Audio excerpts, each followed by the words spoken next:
Olivia, my sister, mentioned they're coming over tomorrow afternoon. I'm sorry for always causing you trouble.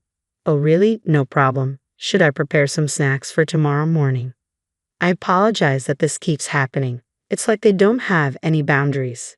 It's fine. I recently heard about a cute pastry place from a colleague. I'll go there to buy something. Aaron, my husband, is a 35-year-old office worker, 3 years older than me. We met at the office and got married later. He's always confident and a truly wonderful husband. He's such a nice guy and he is popular with the ladies. He is 178 centimeters tall and looks slim, with a well-proportioned face. It wouldn't be an exaggeration to say 100 out of 100 people would find him handsome. If he's good-looking and considerate, it's not surprising he is popular. However, it may be surprising that such a man married a tomboyish woman like me. Whatever age looks, especially his sisters, seem to feel strongly about this. Aaron, look, I got the recipe from my shop and made this myself. Wow, you cooked this. That's a surprise. You've never cooked before. Great job. Isn't this cool? I will enjoy it with Olivia later. Aaron, guess what? I've been getting a lot of praise at my new job. They say I'm good at what I do. Amelia, it sounds like things are going well for you. It's great that you're being recognized. You're doing an excellent job. The two sisters-in-law, Emma and Amelia, truly adore their brother, my husband. Even when they visit our house, they don't show much interest in me. It's tough with both of them always clinging to him and calling him Aaron. However, their deep trust and pride in him show how reliable he is. I found it in dealing with Olivia. Your bangs look weird. They're split in the middle. You should fix it. Really? Is it that noticeable? As the wife of my brother, you should look presentable. Wow, you're always so strict with looks. Afterwards, Emma kept pointing out how unsuitable. I stand by my husband, refusing to succumb to the sisters' attempts to force agreement. Despite their insistence, my kind and wonderful husband never once aligns with them. You two don't truly understand Olivia's good side, he always asserts with absolute conviction. Suddenly, Emma and Amelia, looking displeased, retreat home. I'm sorry for always putting you through this, Olivia. It's because I've spoiled them. My husband apologizes, as he often does. They always end up being rude to you. After her sisters depart, my husband offers his comforting presence, a consistent source of solace. That's the kind of husband he is, which is why he's so attractive, I muse inwardly. Furthermore, he excels in his career, showcasing remarkable talent week after week. The following week, we embark on a visit to his parents' house to celebrate my mother-in-law's birthday. A mere 15-minute drive separates our home from hers, with an MTA station and the city's main shopping area in between. For her birthday gift, we opt for a beautiful sweater. My active mother-in-law frequents the gym, enjoys dining out, and relishes travels with friends. During our shopping trip, my husband accompanies me, admiring the chosen garment. It looks lovely, he remarks, reinforcing his support and appreciation. When we gave her the present, she was thrilled. Thank you as always, Olivia. This is so lovely. My friends are throwing me a birthday party next week, and I'm thinking of wearing it then. It's great. We always appreciate you, Olivia. My mother-in-law and father-in-law always acknowledge and respect me greatly. When I decided to marry my husband and first met them, to be honest, the atmosphere was a bit awkward. Both of my in-laws seemed to have stiff expressions and I felt a distance, which made me uneasy. I later learned that my husband had once considered marrying another woman 8 years ago and had introduced her to his parents. However, her attitude towards her potential in-laws wasn't good, and it became clear through discussions that she was only interested in my husband's looks, and eventually the marriage was cut off. Therefore, initially, my in-laws were concerned that I might be another woman who was only interested in their son's appearance. However, after a while, my in-laws seemed to be reassured that I'm not interested only in his looks. Now, we have built a very good relationship. Aaron, you're here. Emma, who had just finished her part-time job, came home. Aaron, there is something. I want to tell you, I've decided to get married.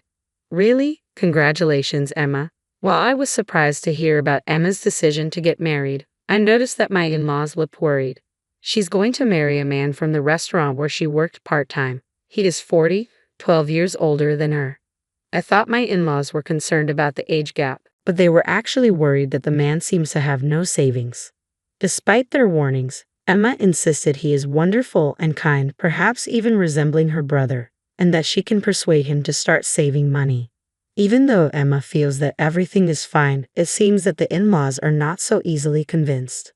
My husband seemed to understand the situation and said, "Is that so, Emma? Is he a good person?" He listened intently to her story about him. 2 weeks later, my sister-in-law visited our apartment again. We had dinner ready for them since they were coming in the evening. As we all enjoyed dinner together, my husband said, "This hamburger steak is one of Olivia's specialties. It's so delicious, right?" I immediately reacted with apparent annoyance. "It doesn't seem like a big job. I can cook this too. Don't act like you're a good chef, Olivia." Exactly. Making hamburger steak is too easy. Despite this, the topic turned to Emma's impending marriage. "Emma, don't you think it's a bit too soon? Haven't you only been dating for 2 months? Maybe you could take a bit more time to get to know each other better," my husband suggested. Emma, usually obedient to him, grew angry. "Mind your own business, Aaron. I've already made up my mind. He might seem unreliable, but he is a kind and good person. I love him. He may not be impressive, but he's honest and cute. I'm going to marry him." "Emma, even though he is 20 years older than you, I don't see him as the honest and cute person you are imagining. It might be better to watch and wait a bit." "Why are you intervening too? Are you mocking me? Who do you think you are?" "That's right. Emma has made up her mind. Let's go, Amelia. I've had enough." In anger, Emma left her apartment with Amelia. Several days later. "Amelia, I've come up with something interesting." "What is it?" "Remember last time when Olivia started to act like a big sister?" It seemed Emma was still angry about the advice that I've given her about her marriage. Emma's interesting idea was, one day, I stopped at an ATM on my way home from work. There was a credit card left at the ATM. The card belonged to someone named Isabella Smith, coincidentally having the same surname as me, Smith. A sticker with the PIN number was attached, making the card easily usable by anyone. As I learned to turn it into the police, I constantly ran into my sister's in-laws on my way. "Hey Olivia, are you on your way home right now?" Emma asked. "Yes, I am. It's rare to see you here," I replied. "Olivia, I'm really hungry. Can you treat us to some food?" Emma requested. I was very surprised. This was so unlikely of her. "Really? Of course I would. Let me check with Aaron. Just wait a moment." When I sent a message to Aaron, he replied saying he'd be late and told me to go ahead. "What are you in the mood to eat?" I asked. "I'd like some pasta," Emma said. "Me too. I want pasta," Amelia chimed in. Following their request, the three of us headed to a fancy Italian restaurant. Emma ordered pescatelle and Amelia ordered bolognese. I ordered carbonara. We talked about my husband while eating, enjoying hearing stories of how he protected them from bullies and helped them with their studies. Our pasta arrived, and as we were eating and chatting, suddenly Amelia exclaimed, "Oh, I'm sorry." Some of her bolognese sauce had splashed onto my white shirt, leaving a big stain. "Olivia, you might want to go to the restroom to clean that stain," Emma suggested. "You're right, I should," I agreed. Heading to the restroom, I left my seat with just my handkerchief. By the time I returned as the boss had finished their meals. Quickly, I ate the remaining pasta and we left the restaurant. "I'm really sorry about staining your shirt," Amelia apologized. "It's all right, it wasn't a special shirt anyway," I reassured her. "Thanks for the treat today," Emma said. "You're welcome. It was really fun hearing stories about Aaron. Let's do it again," I suggested. "Yeah, let's. See ya. Take care," they bid farewell. It was so happy to finally have a proper conversation with my sisters-in-law. However, I completely forgot about the credit card I had collected at the ATM. Turns out, Emma had gotten a hold of it. "That was so easy. That stupid woman, she's so clueless," Emma remarked. "It's not like I wanted her to treat us to a meal.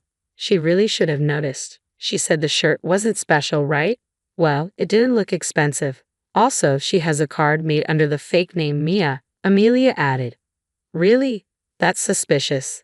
People say you can judge a book by its cover." "Hey, what if she was a criminal?" Emma pondered. Their aim was not a dinner together, but my credit card. Specifically, Emma wanted to use my card to pay for an extravagant honeymoon. However, I did not have a credit card. But that evening, Emma booked her honeymoon to Hawaii using the card. I discovered it was an extravagant plan involving a stay at a luxury hotel. The following month, I heard from Aaron that Emma got married without the ceremony and left for her honeymoon. Emma kept talking about marriage, but I thought she was just dreaming. I wonder if she is alright. I have a feeling there's something off about her partner. While having dinner with my husband, I got a call from Emma. As soon as I answered, I heard an extremely excited voice say, "Thanks for the $30,000 gift." "Wait, Emma, aren't you on your honeymoon in Hawaii?" I asked. "That's right, I'm calling from Hawaii right now," she exclaimed. "Sounds like you're having fun, but what do you mean by a $30,000 gift? I paid for this entire animal with your credit card, so you will have to cover the church," Emma revealed. "What do you mean? I used your credit card to pay for everything," she confessed. "What? I don't have a credit card," I exclaimed. "Huh? I thought this card was yours," Emma replied, confusion evident in her voice. After a while, Emma returned from her honeymoon. She was questioned by Aaron and the in-laws for the details, and she eventually spilled the beans. According to Emma, she wanted to go on a honeymoon and also wanted to get back at me for interfering in her marriage. She thought it would be a good idea to pay for the honeymoon using my credit card. She had plotted beforehand, unbeknownst to me, and using the excuse of treating me to a meal, she stole the credit card from my bag. However, the credit card was not mine. Emma committed a crime by unauthorized use of a stranger's credit card, spending $30,000 in total. This is a serious issue. We contacted the credit card company and tried to negotiate a settlement with the owner. Surprisingly, the credit card owner turned out to be our relative, Isabella. Considering the family relationship, we thought the settlement would go smoothly. However, this particular relative was quite eccentric. For some reason, she had a grudge against my mother-in-law and was not someone who would easily forgive us. Together with my in-law's husband and Emma, we visited Isabella's house to apologize. I deeply apologize for what Emma has done. Of course, we will immediately return the $30,000. Isn't this an unauthorized card usage? Doesn't she know that this is a serious crime? Of course, Emma always acts without thinking of the consequences, and this time she used $30,000. We are truly sorry. Give me a reason why I shouldn't go to the police. Forgive her. We're family, right? A crime is a crime, whether we are related or not. It doesn't matter. Also, will Emma herself repay the $30,000 she used without permission? Emma is a part-timer with no savings, so I will initially take on the responsibility of repayment. Do you think just repaying the money will resolve this? Don't joke with me. The discussion between the father-in-law and Isabella didn't progress and ended up dragging on, finally deciding to discuss it again on another day. Later, on the third visit, Isabella finally agreed to the father-in-law paying the $30,000. Moreover, she then demanded an additional compensation of $5,000. The father-in-law complied, even with this unreasonable demand, and transferred a total of $35,000 to the end account. Subsequently, Emma ended up owing $35,000 to her father. To ensure she wouldn't default, a legally valid promissory note was also prepared. Emma's husband, who went on a honeymoon to Hawaii with her, disappeared as soon as he found out about Emma's debt of $35,000. To protect himself, he initiated a divorce and fled from his newlywed wife, Emma. Moreover, he quickly started living with another woman before the divorce procedures were even finalized. He is a 40-year-old man who is 12 years older than Emma, without any savings and can hold a job, but apparently he had a way with the ladies. Emma married him, being charmed by his unreliable yet cute demeanor. I do feel a bit of sympathy for Emma. Furthermore, Emma is the same age as Jacqueline, who is the daughter of Isabella, the owner of the credit card. They went to the same school from elementary to high school, but they were in different classes and had a competitive relationship rather than a friendly one. Jacqueline spread the word to their classmates. Emma is a criminal with a debt of $35,000. Watch out for her. Be careful with your wallet. Consequently, even Emma's old friends started distancing themselves from her. However, after these events, Emma's attitude towards me changed. They used to be competitive with me, but they have slowly started to respect me, and they plan to visit my house again tomorrow. They want me to teach them how to make hamburger steak. Why are you even in this house? You're like a parasite, living off of us here. What are you doing? No sooner had I spoken than my mother-in-law threw my belongings out of the window. I protested her insane actions. What did you say? Don't you dare talk back to me. Can you pick my stuff up, please? My mother-in-law put a knife to my throat. I was so scared that I couldn't move and just stood there. Get out, or this won't just be a game anymore. I understand. If that's the case, I'll leave immediately. My mother-in-law had been tormenting me since we started living together, but she doesn't know that I am the one supporting this house. The fear I felt earlier vanished. In my heart, I thought, if you've got what it takes, then prove it. I'll give you a week. I expect you to be out of here by then. Thank you.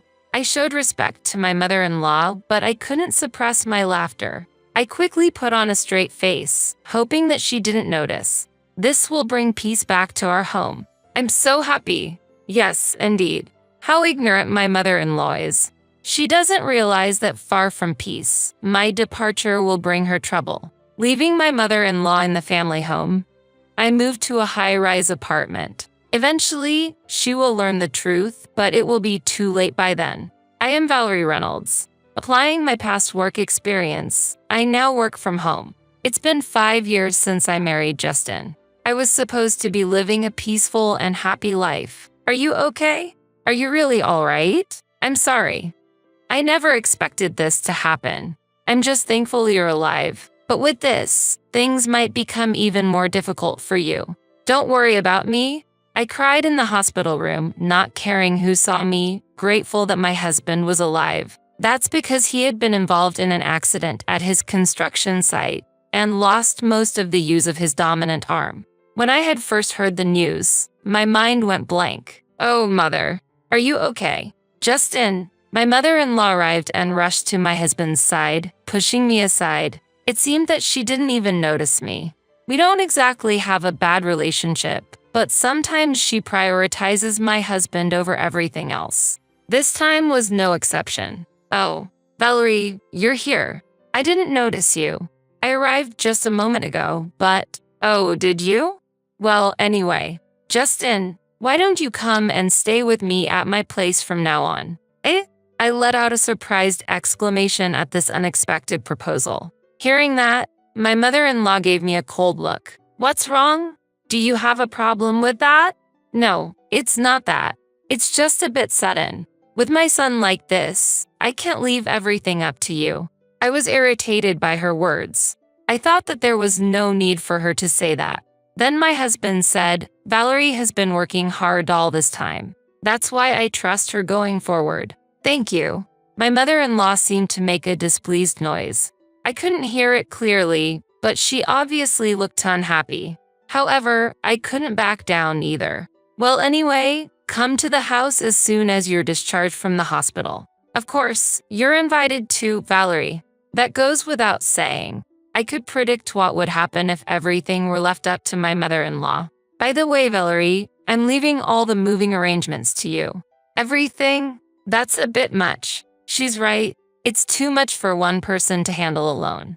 Mom, please help her out somehow. I was hoping that he would insist more strongly. However, it seemed like my mother-in-law had no intention of helping and ignored my husband's words. I have my own things to do, you know. My mother-in-law smirked at me from an angle that my husband couldn't see. It felt very ominous. And so, our life living with my mother-in-law began. A month later, my husband was discharged from the hospital. I was busy with the move, so I left picking him up to my mother-in-law. After all, she was the one who had given the instructions for cleaning things up. As I hurried to finish the cleaning, my mother-in-law came and said, "Aren't you done yet? I told you today was Justin's discharge day, and yet you didn't even come to pick him up. But that's because you see Justin, just like I said, right? This person only thinks about herself. That's not true." My mother-in-law's intention was clear. She was trying to make me look bad in front of my husband. I decided not to take her obvious bait. Looking at my husband, he had a warm and understanding look in his eyes. "Come on, Mom, stop this. It's unsightly. I'm doing this for your sake. Well, no one asked you to." Wait, the sight of my mother-in-law running after my husband was comically pathetic. I almost let out a laugh. When she noticed that, she glared at me with an evil expression. Not that her glare meant anything to me. "Justin, You can just take it easy and relax at home from now on. That's impossible. My right hand might not work, but I don't want to be a burden on Valerie. I can understand that, but you've also just been discharged from the hospital. Still, I can be satisfied if I don't do something. Justin was adamant. Initially, I had hoped he would take some time to relax, but seeing his determination, I decided to respect his wishes. Doing everything at once might be too much. So how about starting with some light cleaning? It could be good for rehabilitation. That's a good idea. I don't know if this hand will ever fully recover, but it's better than doing nothing. But on one condition. Don't overdo it. Got it. I wouldn't want to be scolded. It's scary to make you angry. What do you mean? Justin acted as if nothing was wrong. It was clear that he didn't want to make me worry. That's why I resolved to work even harder for the both of us. But I had forgotten about one person who would interfere. Valerie, wait a minute. What's the matter? Why is Justin cleaning? He wanted to help out. You must have forced him to do it, right? Your words are just a front. My mother-in-law judged things only by what she saw. She was oblivious to the underlying thoughts and emotions. Dealing with that was a challenge in itself. You're always just cooped up in your room, playing around. Honestly, in such a situation, with your husband seriously injured. Actually, I'm working. It's called remote work these days. Humph, I've had enough of that excuse. It's not an excuse. Just then, my mother-in-law grabbed a nearby trash can and threw it at me. Luckily, it didn't hit me directly, but the trash went everywhere. I lost the energy to explain things to her further. It was clear from the start that she had no intention of listening.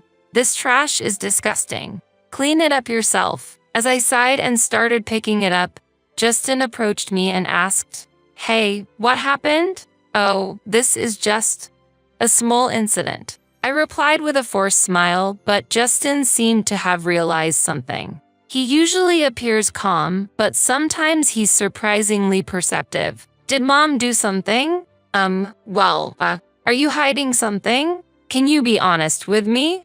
Justin was looking at me with a serious expression. Seeing his face, I felt that I couldn't lie. So, I told him what had happened. "Got it. I'll talk to Mom about this." "Oh, it's fine, really.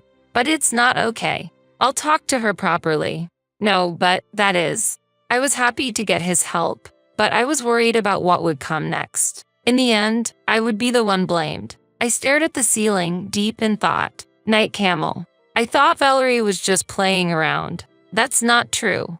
Valerie has been working hard, even doing my share. Then why were you cleaning? I offered to do it. I can't just sit around doing nothing at home. But you just got out of the hospital. I know my own body best. Justin's stern words silenced his mother. She might not have expected her son to speak to her like that. But if she really does think that she's above such things, she's just arrogant. I hoped that this would calm her down a bit. That day, Justin went out for rehabilitation, leaving me alone with my mother-in-law. As I was working in my room as usual, she showed up. "Can we talk?" "Sorry, can you wait just a bit?" "About 15 more minutes." "No, I can't wait. Right now." "All right, I'm coming." Hurried along, I went to the living room where an unknown woman was waiting for us. "Excuse me, who is this?" "Have a seat first. We'll talk after that."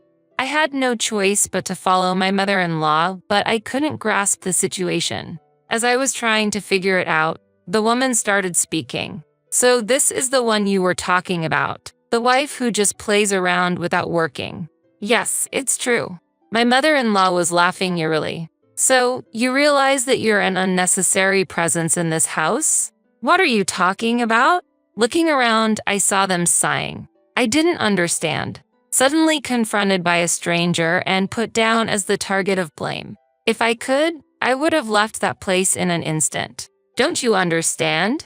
Unnecessary people are not needed here." "What do you mean?" Everyone answers that way. More perplexing questions followed. They kept insisting on how incompetent I was. Enduring such accusations could mentally exhaust anyone. "Isn't it time you realized your place? Shouldn't I be asking you? How dare a daughter-in-law defy her mother-in-law?" Spending time on such unproductive things. Isn't it a waste of time? What? The nerve of a daughter-in-law. Really now? I felt like I was reaching my limit. I didn't know what my mother-in-law would do if she got angrier. That's when I came up with an idea. Oh, isn't it about time that Justin comes back from rehab? Is it that time already? Just then, the unknown woman left quickly. I'll come again soon. Okay, I'll be waiting for you. Let's talk again. My mother-in-law and her friend were fooled. In reality, Justin wouldn't be home for another hour. It was just getting good. Speaking of which, who was that woman? I finally asked a question that had been on my mind. That's Susan, a close friend of mine. She wanted to meet you after hearing about you. It wasn't hard to guess how my mother-in-law had introduced me. Probably as a useless wife who does nothing but play around. I pitied my mother-in-law for doing nothing else but that. So, that's the case. Well, Justin will be back a bit later. I'm going back to work now. As I was about to return to my room, she said, "Wait, what do you mean?" Just as I said, "He's not coming back yet." You lied. You didn't realize. Why do you act like this? I decided to use this opportunity to speak my mind. Any further interference from my mother-in-law would just be a nuisance. Actually, you were the one who started things, right? You called your friend because you can't do anything alone? That's not true. I can handle you fine by myself. Then why don't you try? See if you really can. I deliberately provoked my mother-in-law. I thought this would prompt her to take some action. And as expected, she reacted. If you want to apologize, now is the time. I have no such intention. At that, my mother-in-law exploded in anger, grabbing a nearby vase and throwing it at me like she had previously thrown the trash can. I had anticipated it and easily dodged. I even showed a provocative smile. "Hello, I'm home." Just then, Justin came back. My mother-in-law was visibly shaken. "Why are you home already?" "It's not time yet." "Oh, sorry. I lied earlier. I was actually on my way back." "Why would you do that? Isn't it obvious?" I said this while pointing to the shattered vase. I couldn't help but find the situation amusing. Hey, what's this? What happened?" "Your mom threw it at me." "What do you mean?" "You know, a lady just came over, claiming to be your mom's friend." I told Justin everything that happened. He showed a mix of being surprised and angry. "Is that true?" "Mom, well, so it's true then. Why would you do that?" I didn't mean to. Watching my mother-in-law being scolded, I felt a sense of retribution for all the hardships I had endured. Well, I have something to do, so. Okay, wait. I ignored my mother-in-law's words and returned to my room. I thought this would end her bullying. I truly believed it. After that, calm days continued for a while, but having stayed up all night, I dozed off past noon. Then, "Sorry to wake you, but can you come here for a moment?" "Okay, sure." Justin seemed unusually serious. My mother-in-law was there in the living room. "What's going on?" "Look at this." I looked at the table to find a disassembled plastic model scattered about. It was one of Justin's hobbies, and he had treasured it. When I came home, it was like this. "Do you know anything?" "No, I have no clue." I couldn't think of any reason for it. This plastic model was in my father-in-law's room before. But of course, I hadn't been in that room today, nor had I entered it recently. Someone must have broken it for it to be like this. My eyes naturally turned towards my mother-in-law. She was the only suspect. My mother-in-law had a strange, eerie smile on her face, like she was possessed. I understood the situation. Even if someone broke it, I was out. I met Justin on my way back from Susan's place, remember? Yes, but... And then, I found this in the room. My mother-in-law was holding a shiny object. "Is that an earring?" I instinctively checked my own ears. My left earring was missing. I was certain of my suspicions. It was clear revenge on me for last time. "This is yours, isn't it, Valerie? And it looks like only the left one is missing." I took a deep breath. Showing anger now would mean that I would be playing into her hands.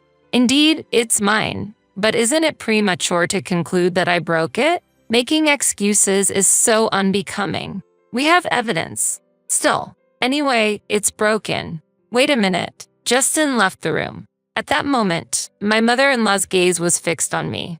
The situation made me feel like Justin saw me as a criminal, and I just stood there, stunned. It's a shame. This would have been the end of you if you did it. You set a trap, didn't you?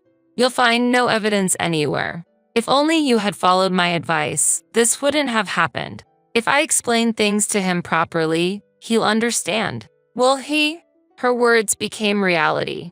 No matter how much I insisted to Justin that it wasn't my fault, he wouldn't take me seriously. Wait, I haven't done anything wrong. Maybe. I get it. He immediately averted his gaze. Laughter echoed from behind us. See, I told you so. What does that matter? It's sad that you don't want to admit defeat. After that, I immersed myself in work. It was almost like escaping from reality. Conversations with Justin became less frequent, and about 2 weeks went by. During this time, my mother-in-law seemed quite pleased with herself. You seem down lately. Is there something troubling you? There's no need for you to worry. Please stop. It's too late for that. Acting tough is useless. On this day, my mother-in-law was in an especially good mood. My feeling of foreboding came true, eventually becoming reality. It happened while I was cleaning the room. Why are you even in this house? You're like a parasite, living off of us here. What's gotten into you all of a sudden? You always talk back. Such a noisy daughter-in-law. After saying that, she threw my belongings out of the window. What are you doing? I protested her insane actions. What's gotten into me? You're too noisy. Always talking back. Can you pick my stuff up, please? As I said that, my mother-in-law put a knife to my throat. I was frozen in fear, unable to move. It's better if you stay still. A normal person wouldn't do this, but my mother-in-law was clearly deranged. If you don't leave now, next time it won't be just a joke. I understand. I'll leave. It was evident that staying would only drag me further in her madness. You have a week. Leave before then.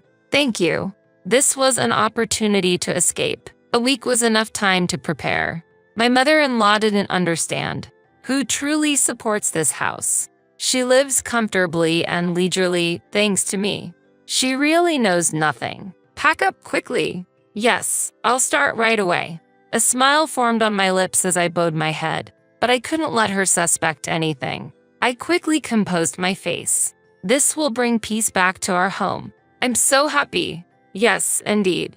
I wondered if she really understood. Without me, real hell awaited her. I immediately started arranging my move. My belongings could be sorted, but finding a new place to live was the priority.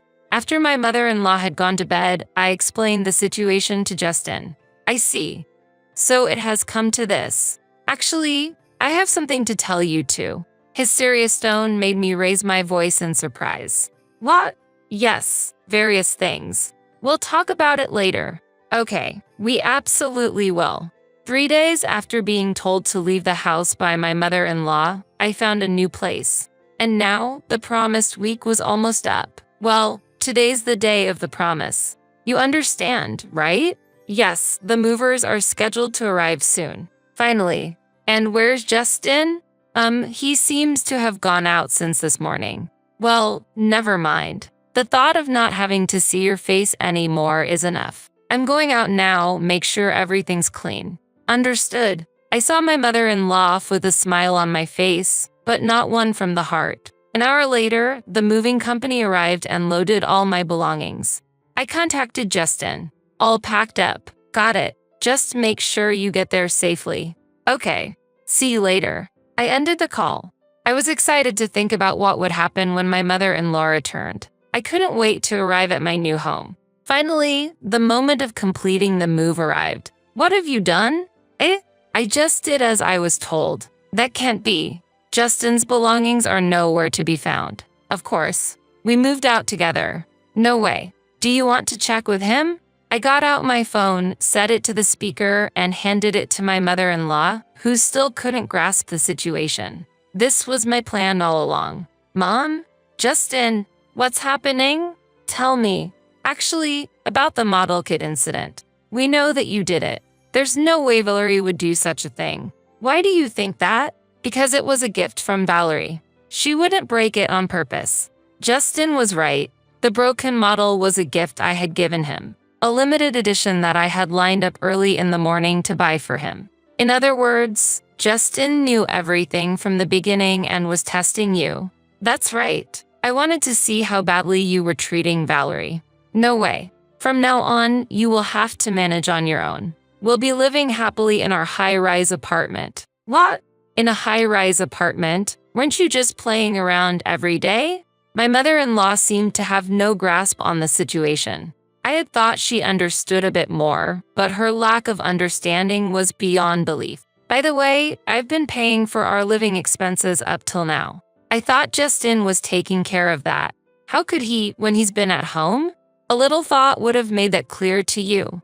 My mother-in-law was at a loss for words. She was probably shocked to realize that she had been supported by the very person she had been mistreating. She was the one who misunderstood. Well then, you'll have to manage on your own from here on out. But I don't work. If you two leave me, that's the choice you made, Mom.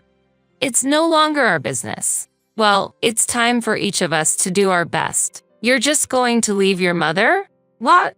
No, we wouldn't do that. We were living separately to begin with. So, goodbye. Justin ended the call. Both of us felt relieved. We had hoped for a good relationship at first, but quickly gave up. After all, my mother-in-law chose her own fate. But why did you keep it a secret? About that. What? About what?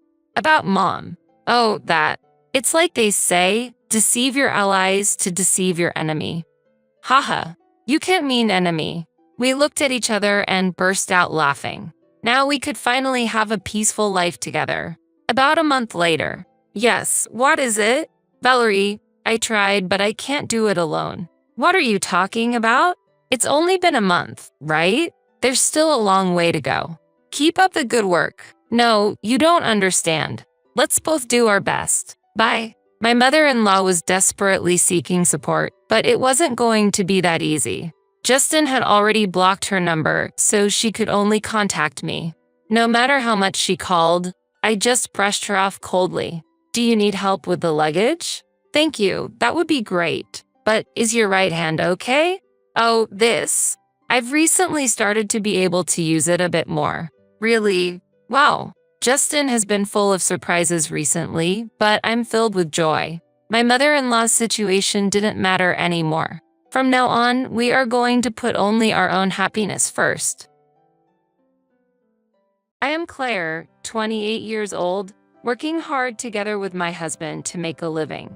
My husband, Scott, is 33 years old, 5 years older than me. I was attracted to his calm personality and decided to marry him. However, my mother-in-law was very concerned about our age difference. Because of her, I had some tough experiences. When I married my husband, he was very happy. As an older wife who firmly managed the household, I was highly praised by relatives. She would say, "We started a new life in an apartment soon after getting married, but my mother-in-law visited us almost every week by train. Each time we met, she would boast about being older than her husband and being praised for it. Her pride seems to be in supporting my husband well. Every time she came to boast, I felt irritation inside. Moreover, she not only bragged but began to belittle me by comparing me to herself. Humph. In our younger days, wives quit their jobs immediately after marriage to become homemakers. Aren't you planning to quit, Claire? Or are you continuing to work because you're young and unsatisfied with just my son? Seeking to play around outside? She insinuated that I was unfaithful. I am not the kind of person to have inappropriate relationships with other men while being married. It was very painful to be thought of in that way by my mother-in-law. Even witnessing these words from her, Scott did not intervene between us. He just sat on the sofa, playing with his smartphone. I thought he was very responsible, which is why I married him. But he was not fulfilling his responsibilities at home as I imagined. I am responsible for most of the housework. Since we both work, he seems to think we should share housework and occasionally helps me with simple tasks. However, His rare assistance is inefficient and poorly executed. Even if he cooks, the dishes pile up, the laundry gets color-stained, and he carelessly folds it. When he cleans, the room often ends up messier. I have to tidy up after him. But Scott seems unhappy with this. Why do you redo what I worked hard on? He shows irritation. Initially, I advised him this method works better, but that seemed to irritate him more. He dislikes following my directions, saying, "Stop nagging. I'll do it my way." Ultimately, it would have been better if he had followed my advice, but he never seemed to reflect on this. My mother-in-law has witnessed this several times and laughs, saying, "It's tough when you're young, and your husband doesn't listen. You can't assert yourself, and can't control him." It's clear that she looks down on me for being younger than my husband. But does she realize her son is a selfish and disobedient husband? After my mother-in-law leaves, Scott, red-faced, yells, "You embarrassed me in front of Mom. Do you want to shame me?" He seems to have finally realized that his mother was subtly belittling him. Hearing this, I wanted to respond. It's your fault for being stubborn and not growing up. If you don't want to be criticized, act responsibly, I said. But he lamented, "I should have listened to Mom and chosen an older wife." Shocked, I asked, "What do you mean? Are you saying our marriage was a mistake?" He replied, "Yes, marrying you was a mistake. I wanted to surprise everyone by marrying a younger wife, but everyone said the 5-year age difference wasn't significant, so it wasn't worth it." It seems Scott chose me to boast about having a younger wife. I was astonished to learn he had such a motive for marriage. I responded to his courtship, attracted by his responsible demeanor and gentle escorting. But it was all an act to marry me. In the US, polygamy is not allowed. As long as Scott is legally married to me, marrying another woman is absolutely impossible.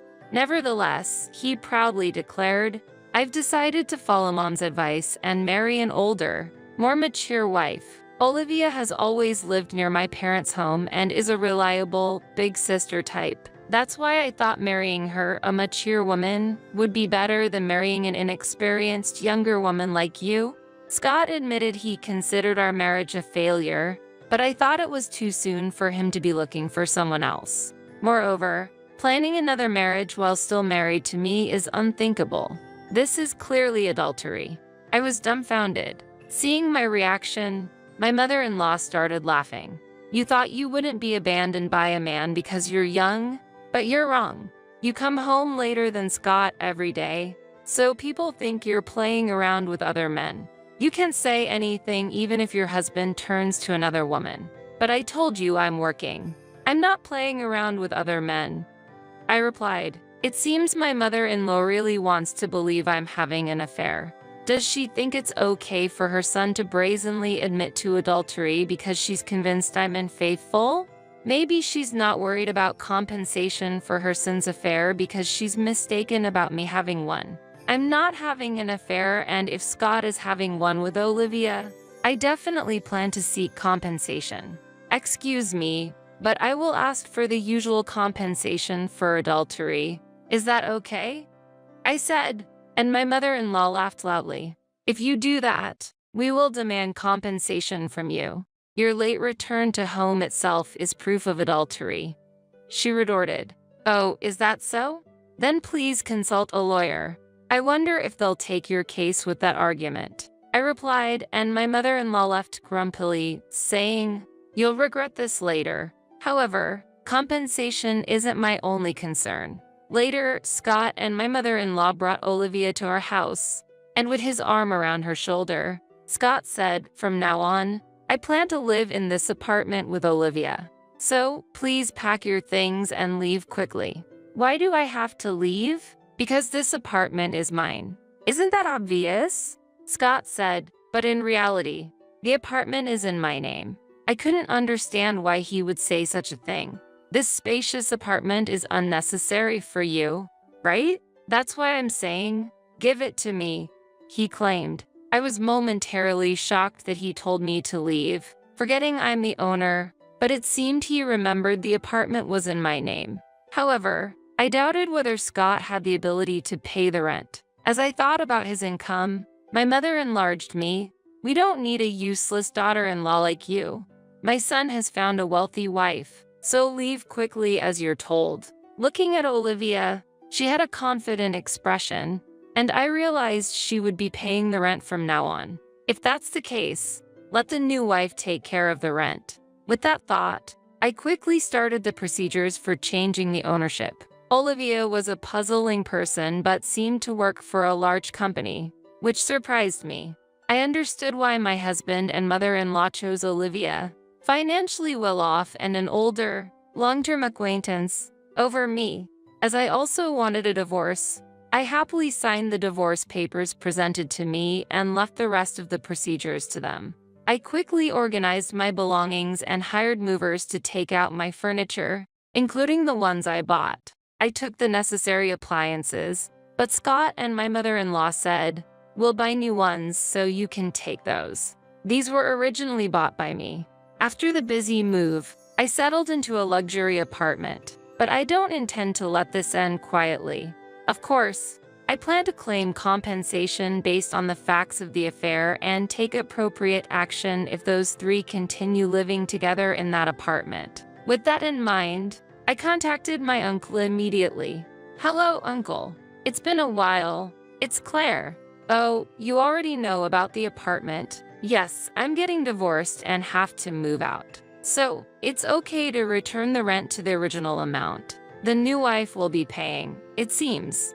I was told to leave because they prefer an older wife. Actually, this apartment, though in my name, is owned by my uncle. When Scott and I were looking for a place to live after getting married, there was some room available in my uncle's apartment, and we decided to live there. Thanks to my uncle's consideration, we were living there at a lower rent than usual. I was responsible for the contract and rent payments, while Scott handled other living expenses. The rent I was paying was considerable, but returning to the normal rate meant Scott and Olivia would have to pay $3,500 each month. But Olivia, working for a large corporation, might not have a problem paying $3,500 monthly. That's not something I know for sure. Sometime after the divorce, when I claimed compensation, the amount for both of them was deposited into my account in a lump sum. I thought my involvement with Scott, Olivia, and my mother-in-law had ended, but 6 months later, I unexpectedly encountered Olivia. "Why are you here?" she said in surprise. I was in the elevator when Olivia happened to get on the same one and was startled to see me. "You're not planning to join this company, are you?" "I'm sorry, but it's impossible for you. A competent person like me is one thing, but it's impossible for an incompetent person like you. So, leave." She spat out. Then, as the elevator doors opened, she pushed me out. Thrown off balance and wearing heels, I stumbled and sprained my ankle. When the accident happened, people around rushed to help and seated me in a chair. I had a minor injury and felt deep anger towards Olivia, thinking, I can't expect anything more from her. Being injured by someone who completely misunderstood my position and purpose was unexpected. Generally, causing injury to someone else, regardless of the reason, is never acceptable, especially when done at one's workplace. She bragged about being wealthy because she worked for a large corporation, but the reality was different. I had researched her family background while investigating my husband's affair. The research revealed her parents didn't have a significant income. If she lost her job, she wouldn't be able to expect financial support from her parents, making her far from wealthy. Right after she pushed me, Olivia was called by her boss. "Why do I have to be called out by my boss because of you?" She was outraged. Her actions and words clearly displayed her self-centered nature and lack of understanding. After getting my ankle treated, I was explaining the situation to Olivia's boss in the company's reception room. While I was speaking, Olivia burst into the room, saw me, and, thinking I was the cause of her being called out, showed her anger. Her boss, angered by her attitude, scolded her loudly. "What are you thinking? What does this attitude mean? Do you know who this person is? She's the vice president of Trading, starting business with us from today. Why would you be disrespectful to such an important person? Her boss said. Hearing this, Olivia's eyes widened in shock, her expression showing disbelief. Wait, you're the vice president of Trading? She asked me, stunned. Scott knew I worked at Trading, but he never imagined I was the vice president. In fact, I became vice president only 6 months ago, previously holding a high position but not that of a vice president. Scott, captivated by my youth, probably didn't pay much attention to my actual income or status. On the other hand, Olivia, a regular employee at this company, seemed to have a decent income, but it still must have been less than mine. When divorcing, I deliberately didn't mention this fact. Even if I had, it wouldn't have changed the decision to divorce, and I wanted the divorce myself, so there was no need to mention it. With a serious expression, I addressed Olivia. I never imagined you'd be someone who would injure a business partner. Olivia's face turned pale instantly at my words. Surprise and confusion were evident in her expression. Although we know each other, in this situation today, it's as if we're meeting for the first time. So I expected normal, common sense behavior. I continued calmly. Hearing our conversation, her boss, puzzled, asked, "Excuse me, Vice President, what exactly is your relationship with our employee?" I looked into his eyes and spoke the truth without hiding anything. She is actually the current wife of my ex-husband, Scott. One day when I returned home, she and Scott were there, and Olivia told me to leave the apartment because she was the new wife. At that time, I thought I had no involvement with the company she worked for, so I didn't feel the need to inform them about the affair. However, in a situation like this, I couldn't stay silent. My boss listened to my story, unable to hide his astonishment, and said in confusion, "What does this mean?" Afterwards, he sternly instructed Olivia, "I will definitely report this matter to the management. You will be under disciplinary action for some time. Also, you are responsible for paying for the treatment of the injury." Fortunately, the injury I sustained was minor, and the treatment costs were paid promptly. Olivia's fate took a turn for the worse. She had injured an important vice president from a client company, jeopardizing a significant business deal. As a result of this incident, her credibility at the company rapidly declined. Additionally, her irrational behavior of stealing my husband, Scott, due to an affair and forcing me out of the apartment greatly damaged the company's trust. The impact of her actions at the company was severe, and as a result, she was assigned to work in the basement storage. Furthermore, this job change led to a significant reduction in her salary, making it difficult for her to pay the monthly rent of $3,500. Olivia and Scott were already living barely within their means before her salary reduction, but their living situation quickly deteriorated after the decrease in income. Later, as Olivia's situation worsened, Scott and my mother-in-law came back to me, proposing that we get back together. However, when I asked, "Is your divorce with Olivia finalized?" Scott fell silent, unable to answer. Incredibly, he had been plotting to remarry me without finalizing his divorce with Olivia. I was astonished by their unreasonable behavior. Disappointed by their repeated actions, I firmly said, "I have no intention of remarrying Scott," and sent them away. Unfortunately, Olivia, Scott, and my mother-in-law lost the comfortable apartment they once lived in and had to move to a smaller, less desirable apartment. Olivia, probably exhausted from her days as a warehouse worker, suddenly quit her job one day, declaring, "I will be a full-time housewife to support our home because I am an older wife." My mother-in-law always bragged about being a stay-at-home wife, so you can't complain about this decision. As a result, Scott, with his modest salary, had to support the three of them, leading to frequent and intense arguments between my mother-in-law and Olivia about who should work, with Scott often getting caught in the middle. Meanwhile, after the divorce, I became single and, as the vice president, felt more responsibility for my work, becoming even more dedicated.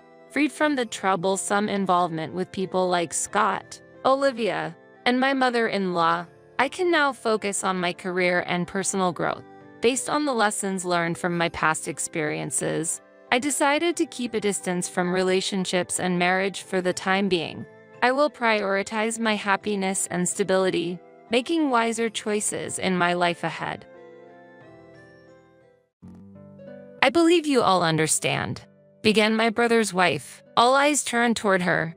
She felt their gaze instantly and continued, "We should not be fighting amongst ourselves over our late father's inheritance.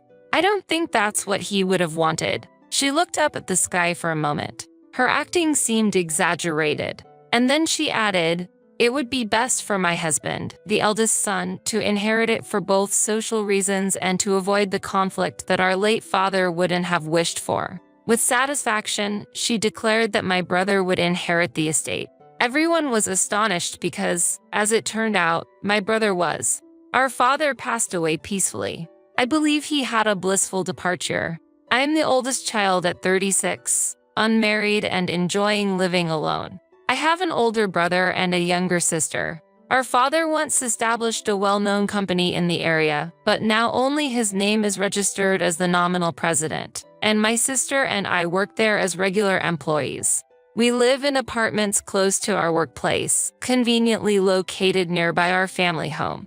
Our parents are both remarried, and we are children born to our father after he turned 50. From the outside, our family might seem a bit complicated, but we are not children of infidelity. After a formal divorce from his previous wife, our father met and married our mother, who was working in a bar at that time. Despite the age gap, they got along very well and showered us siblings with love equally. To this day, we've been gathering as a family whenever possible, sharing meals and drinks, updating each other on our lives, and spending pleasant times together. As for affection, even after 30 years of marriage, my parents still showed unchanging love, which even as their child, I found wonderful. My father, especially, adored my mother deeply and was always willing to do anything to make her happy. His anniversary surprises were always creative, which made us chuckle but also feel cherished. Although he was strict at the company, he retired and became a gentle and soft presence, like a grandfather. I also have a much older brother who has moved out and started a new life with his wife. Ever since childhood, he's been somewhat enigmatic, rarely committing to anything with perseverance, living as he pleases. Our father was deeply concerned about his future.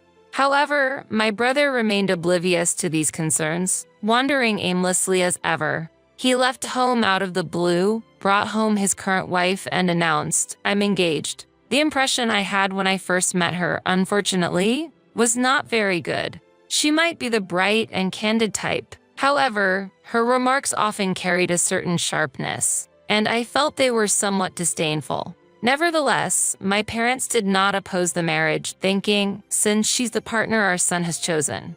My sister and I also refrained from commenting, hoping that this marriage would bring stability to our brother. At that time, our father was already over 80 years old. Years passed. One morning, my mother informed us that our father had collapsed during his routine walk and was rushed to the hospital in a critical condition. He had always walked for 30 minutes every morning for his health. Even though he used a cane, these walks were an essential part of his daily routine after retirement. That day was no different, and he went out as my mother started preparing breakfast. When he did not return at the usual time, my mother felt anxious.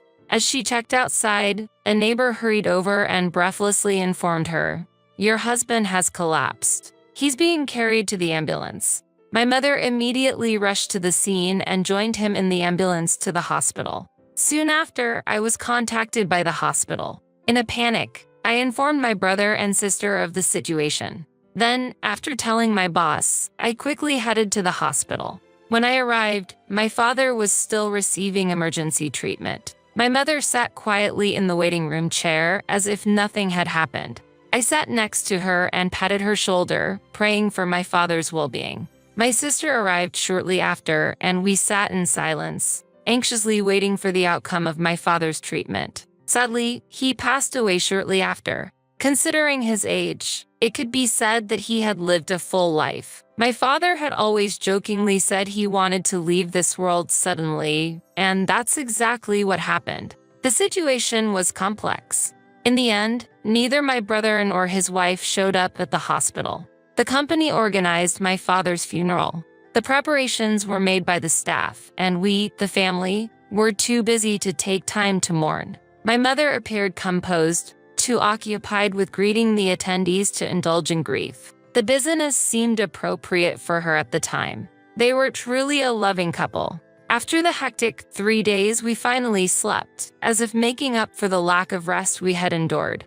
The day after the funeral, relatives gathered to discuss my late father's assets. Since my father only held an honorary position at the company, its operation remained unchanged. However, my father's private assets were substantial, totaling $7 million. It was expected that the reading of the will and the distribution of mementos would lead to nostalgic conversations. However, that thought was short-lived. An unexpected turn of events then occurred. Unexpectedly, my sister-in-law, who had been out of sight for a long time, suddenly gathered everyone's attention and powerfully announced, "There is something I must tell you all." Then she began to speak. You may already be aware of this, but as the family turned their attention to her, she looked around and said, "This is about the assets left by our late father." It is hard to believe that he would have wanted any disputes among siblings over this. At that moment, she looked up toward the sky, perhaps feigning tears. Her performance seemed somewhat exaggerated to those present. She went on, "It is best, for social reasons and to avoid any discord against the wishes of our dear father, that my husband as the eldest son inherits everything. There will be no objections. Is that clear?" She proudly made her declaration. The sudden claim left everyone stunned, including my mother, sister, and the executor of the will. When my gaze shifted to my brother, I saw him sitting alone in the corner, drinking. It was unbelievable. At that moment, the lawyer, a legal professional, questioned my sister-in-law's claim and raised an eyebrow. There was a reason for his doubt. Standing up, the lawyer firmly stated, "That cannot be done." My sister-in-law retorted angrily, "Don't say unnecessary things." But she was an outsider in this matter. The lawyer, trusted by my father during his lifetime, calmly countered her. "My duty is to clarify and execute the final wishes of the deceased." He then revealed a crucial fact. In this matter, the eldest son actually has no right to the inheritance. It turned out my brother was the son of my mother's previous husband and had no blood relation to our father. My father had once proposed adoption to my mother, but she declined, saying that it was enough for them to raise him as their son and that he might cause problems in the future financially. Also, she was already pregnant with me in her womb.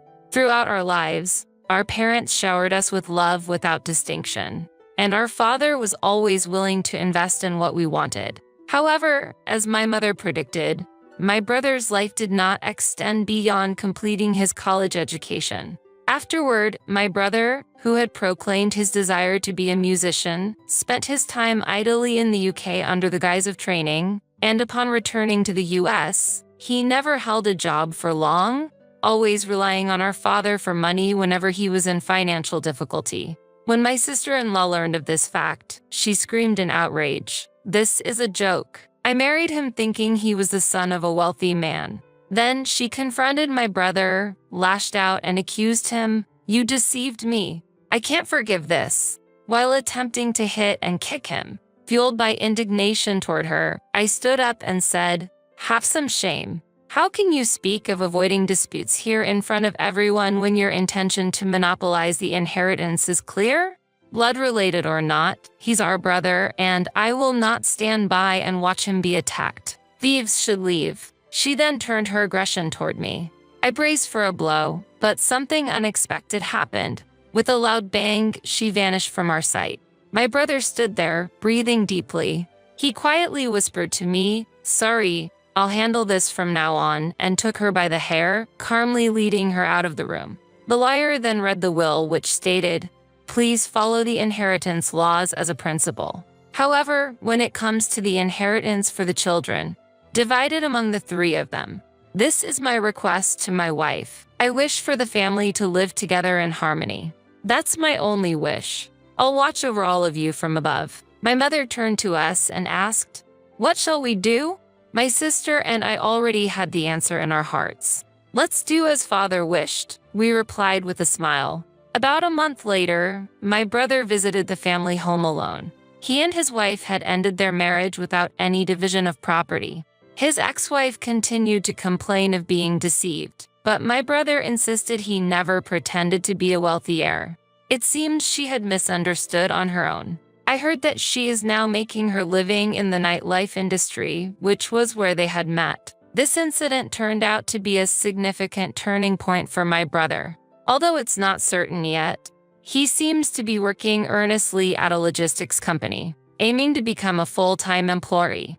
He now brings local specialties to the family home, saying, "It's a present for you, Mom." It's a stark contrast to only returning home when he was in need of money in the past. If our father could see this, he would surely be deeply satisfied, as his final wish was for the family to support each other and live in harmony. Mother, Amy, do you know whose house this is? Oh, what are you talking about? It's Danny's, of course. That's why I'm the most important here. That's right. It's my brother's house. Why are you making a fuss? My name is Susan. I'm a 55-year-old housewife working part-time. I married my classmate Danny, and it has been 30 years. We thought we could finally enjoy our time together after raising 2 children to adulthood. However, our time alone was very brief. After my father-in-law passed away, my mother-in-law moved into our house. "Danny, I'm lonely without Dad here. Let's live together." My mother-in-law, Helen, is 78 years old. She might be at an age where loneliness is typical, but it doesn't apply to her. Her back and waist are straight, she has no chronic illnesses or history of hospital visits, and her voice and demeanor are large. She is exactly the type that thrives on animosity. I could do everything myself, but I wish you had decided to move in when you were a bit weaker or had health issues. Sorry, Susan. Should I send her back to live alone for a bit longer? Although my husband tried to decline the proposal to live together that his mother started, she did not back down, so he discussed it with me as a temporary measure. My husband always makes sure to consider my feelings on important matters. He's a kind man. It feels wrong to force my kind husband to send his own mother away. Your mother won't back down when she started, right? I'll try considering living together as a trial.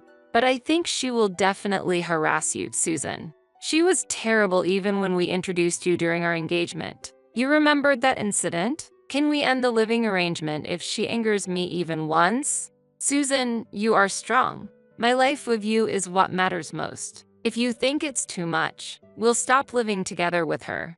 Thus, I accepted living together with my mother-in-law. Thank you, Danny. I think we'll have a good time from now on. Mom, don't bother Susan or say weird things. What? A daughter-in-law should respect her mother-in-law, right? I'm worried Susan might be rude to me. Mother, welcome. I look forward to living with you from today. Oh, you're acting so important. You talk like you own this house. Mom, it's okay, Danny. It's a new environment. She must be nervous. Susan, Mother, this is your room. If you need anything, please let me know. Well, it's not bad. Since it's Danny's house, that's only natural. Yes, Danny cleaned up the room for you. So, from today, this is my room, and that daughter-in-law better not enter without permission. Mom, what are you saying? Right? It's not nice to have someone enter your room without permission. Should I ask before cleaning your room? I'm worried about the standard of your cleaning. I'll do it myself, so just leave me alone. Understood. Then, you will do the cleaning of your room by yourself. I ignored my mother-in-law's sarcastic remarks like this. That night, after we went to the bedroom, my husband apologized to me. Susan, I'm really sorry.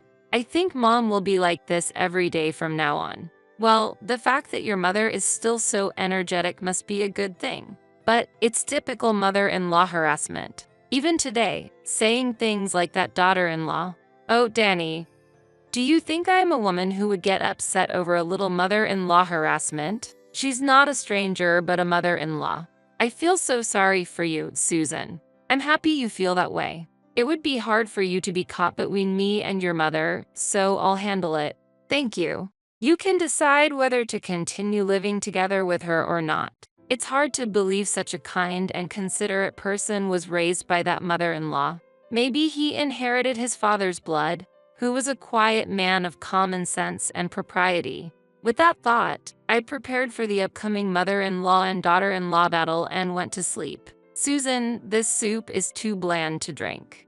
Sorry. Recently, the results of our health checkups have been concerning, so both Danny and I have been trying to reduce our salt intake. Oh, not being able to maintain your husband's health doesn't seem fitting for a wife, does it? No, both of us are healthy. But I think if either of us ever develops kidney failure or diabetes, we would struggle for life, so it's about prevention. This soup is so thin, it doesn't even feel like I've drunk anything. I'll make some myself. I love Susan's soup because it has a rich flavor from the stock. Danny, humph. Anyway, I can't eat such bland food. Then, Mother, please make something yourself. Both Danny and I are going to work now. Susan, you're on the early shift today, right? Let's go together. The breakfast time mother-in-law and daughter-in-law battle, with my husband's assistance, was a sweeping victory. Wait a minute, Susan. How long do you intend to keep working? I plan to do so as long as I feel like it. Why do you ask? A wife's duty is to support her husband as a full-time homemaker. Because you work, people think Danny's salary is low or he lacks ability. Everyone around here works. Because I work part-time, we can afford Danny's hobbies. And I can even give you an allowance, Mother. What? How dare you, being just a daughter-in-law? If you don't need the allowance from me, Mother, maybe I should quit my job. Grumble. Even without my husband present, I won another battle over my work situation with my mother-in-law. Thus, I continued to extend my winning streak in the mother-in-law and daughter-in-law battles. Normally, one would expect the mother-in-law to give up and raise the white flag or decide to leave, but there was no such indication from mine. She seems to thrive on conflict, and being critical of everything I do seems to be her way of life. The results of our battles don't seem to matter to her.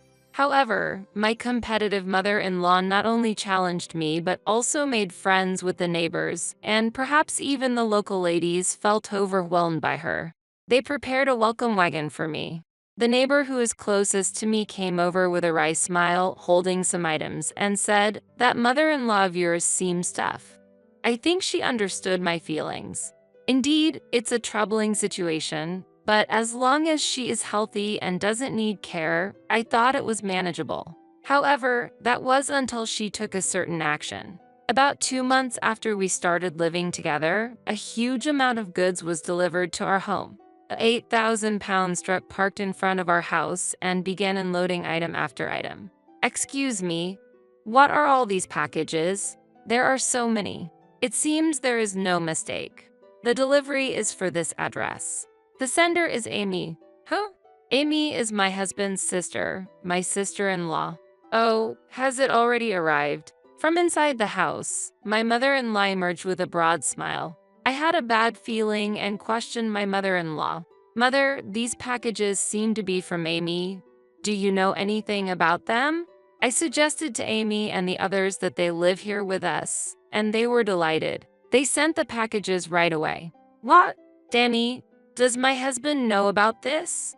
Well, Danny would be happy to live with Amy. A daughter-in-law like you shouldn't interfere. A useless daughter-in-law should just leave. Who is she saying that to? I exploded in quiet anger. I informed my husband about the situation over the phone. He seemed to be speechless with surprise. Susan, it's okay to dissolve our living arrangement. Handle Mother and Amy as you see fit. I'm on your side, Susan.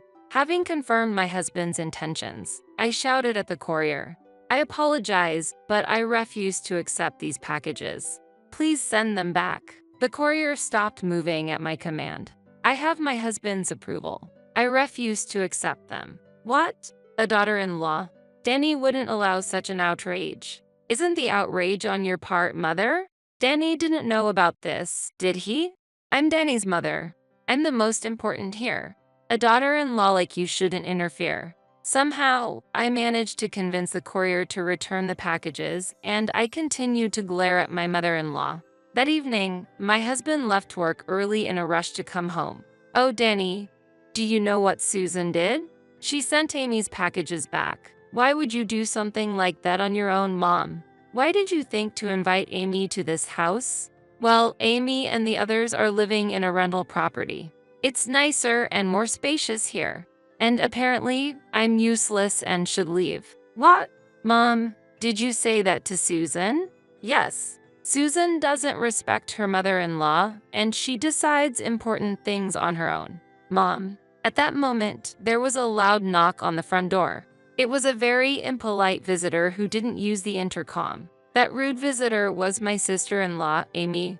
As soon as I opened the door, she stormed into the house and started yelling loudly. What is this? Mom said we could live together at this house, so I sent the packages and you sent them back. Oh, Amy, I'm sorry. This was Susan's doing. She sent them back on her own. My mother-in-law spoke as if she were the victim. What's going on, Susan? Why did you send the packages back? As a daughter-in-law, you shouldn't defy my mom, just obey her quietly. My sister-in-law shouted as if she was about to grab me by the collar. I doubted whether my husband was really his mother's son, but it was clear that mother and daughter were indeed related. Their shamelessness was strikingly similar. And, as a daughter-in-law, Amy, did you obey your own mother-in-law? Amy often clashed with her mother-in-law because of her personality, frequently running back to her parents' home to complain. That's a different matter. Hand over the house quickly. Danny, did you hear that? Susan made a sarcastic remark to Amy. What a terrible woman she is. In response to my counter-argument, my sister-in-law's face turned red with anger, and my mother-in-law dramatically feigned surprise. At this, my husband spoke up in exasperation. The fact that Amy argues with her mother-in-law is true. It's not sarcasm or anything else. Brother, why are you taking this woman's side? It's natural for me to support Susan, right? Amy, you would complain a lot if your own husband supported your mother-in-law or her family over you. Well, it seems I have no choice but to support this woman because she's threatening me. Danny, rest assured. Let's kick this woman out and live happily with Mom here. How convenient their interpretation can be, this mother and daughter. It was so absurd that I completely relaxed my shoulders. I don't know what you interpreted to think you could live here, Amy, but please go home. Susan and I didn't agree to any living arrangement with you. What were you thinking? Go home. Even my usually composed husband seemed at a loss for words. Go home? How can you say such a terrible thing? No, I'm going to live in this beautiful house. Mom, kick out the nuisance. I'll say it again, Amy, please go home. At this point, even I was beginning to get angry. Mother, Amy, do you know whose house this is? I sighed deeply and questioned my mother-in-law and sister-in-law. Oh, what are you talking about? It's Danny's house, of course. That's why I'm the most important, isn't it? That's right. It's my brother's house. Why are you fussing about it? I should have explained when we built the house, but this house belongs to Susan. Upon my husband's casual remark, my mother-in-law and sister-in-law were taken aback. What are you saying? That a daughter-in-law could be the owner of the house? That's ridiculous. This woman has deceived you, brother. Take back the house. At this point, it seemed they wouldn't listen to anything I'd say. My husband must have thought the same and took over the explanation. Susan is skilled in investments, and she built this house with her profits. Yes, I had been making profits through investments. I came from a wealthy family and had been studying money management from a young age. After discussing it with my husband, we decided to use the steadily accumulated profits to fund the building of our house. Do you understand now? I am the owner of this house. I am the head of the household on the family register. As we spoke back and forth like a comedy duo, my mother-in-law glared at us. Even if you are the homeowner, Susan, normally a wife follows her husband. You really are a shameless woman. I never told Susan to invite Amy. What are you saying, Danny? Make proper use of your wife. My mother-in-law's anger increased with my husband's remarks. Mom, I completely disagree with that way of thinking. Susan is my partner, sharing life with me, not married to be a housemaid or servant. Calmly yet firmly, my husband explained to his mother. Susan has given me many happy moments as a couple and as a father, and she will continue to provide happy times as my spouse. His words, as if he were openly doting on me, moved me deeply. Danny, I feel the same way about you. My mother-in-law clenched her teeth in anger, her face turning red. Meanwhile, my sister-in-law Amy watched us with shining eyes. I knew it. Susan isn't just ordinary. Amazing. We were both surprised by my sister-in-law's sudden change in attitude. If Susan could get a house through investments, then I can do it too.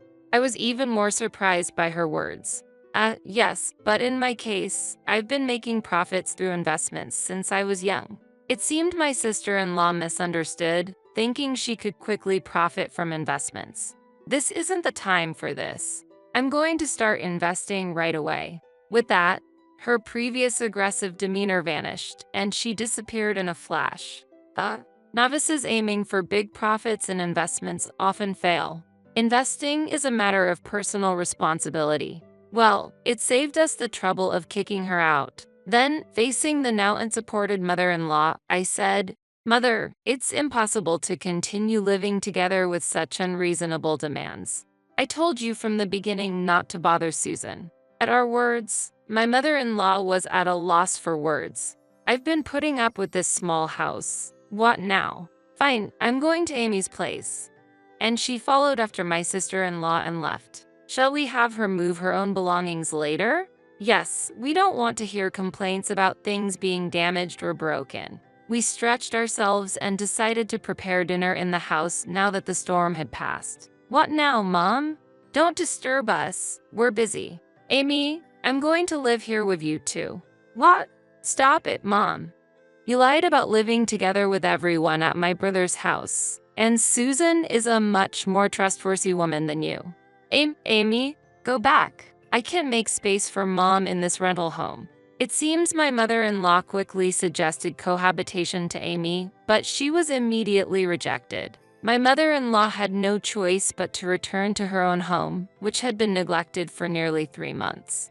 Perhaps she was too embarrassed to face me, as she hired a handyman to move her belongings out of our house. Surprisingly, a good relationship began to develop between Amy and me. Amy tried to start investing right away, but her husband found out and stopped her. However, as they discussed investments, their conversations as a couple increased and their marital relationship improved. Then, they started asking me for advice on investments. I emphasized that investment outcomes are a personal responsibility and that aiming for large profits often leads to failure, and decided to teach them the basics. Now, when Amy comes to my house, she contacts me in advance and brings a small gift. When she leaves, she cleans up, even if it's something simple, and expresses her gratitude. Perhaps her improved attitude has also influenced her relationship with her mother-in-law, as conflicts between Amy and her seem to have decreased. All these despite the fact that she used to be very arrogant. Amy and her husband are now finding joy in the modest profits from their investments. Building a house might be out of reach, but the profits from their investments will likely provide some peace of mind. Amy was a bit of a whirlwind, but it's reassuring to see her settling down well. As for my mother-in-law, since the relationship between Amy and her husband improved and her conflicts with her mother-in-law decreased, Amy hasn't had to return to her parents' home, and my mother-in-law has been living alone. The house, left unattended for 3 months, had deteriorated and required some repairs. Since she had rebelled and moved out after living with us, she couldn't rely on us anymore. Amy no longer worries about my mother-in-law. She is probably living a lonely life alone today. Susan, I've made some tea. Thank you, Danny. Wow, it smells wonderful. Recently, my husband has been into trying different herbal teas. On weekends, he always brews herbal teas that he knows I'll enjoy. Feeling the warmth of having a husband who cares for me, I felt grateful. Living with my mother-in-law made me realize how important my husband's presence is. For this, I am thankful to my mother-in-law.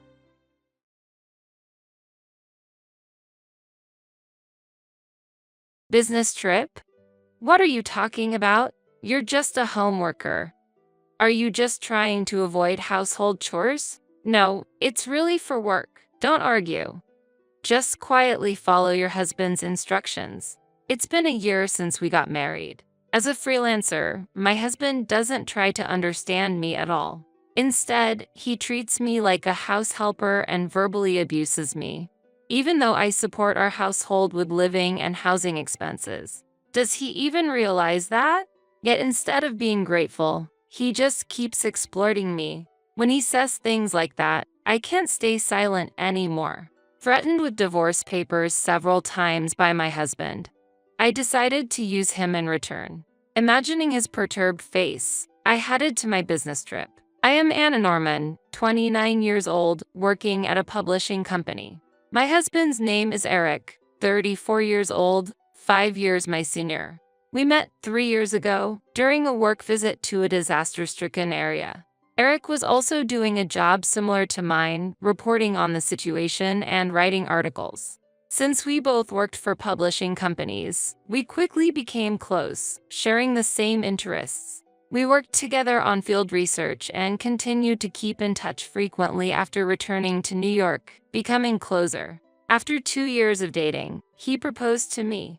We didn't have a wedding ceremony, but confirmed our love for each other in a photo wedding. After getting married, we started living together in the apartment I had been living in before. The move went smoothly as we had spare rooms.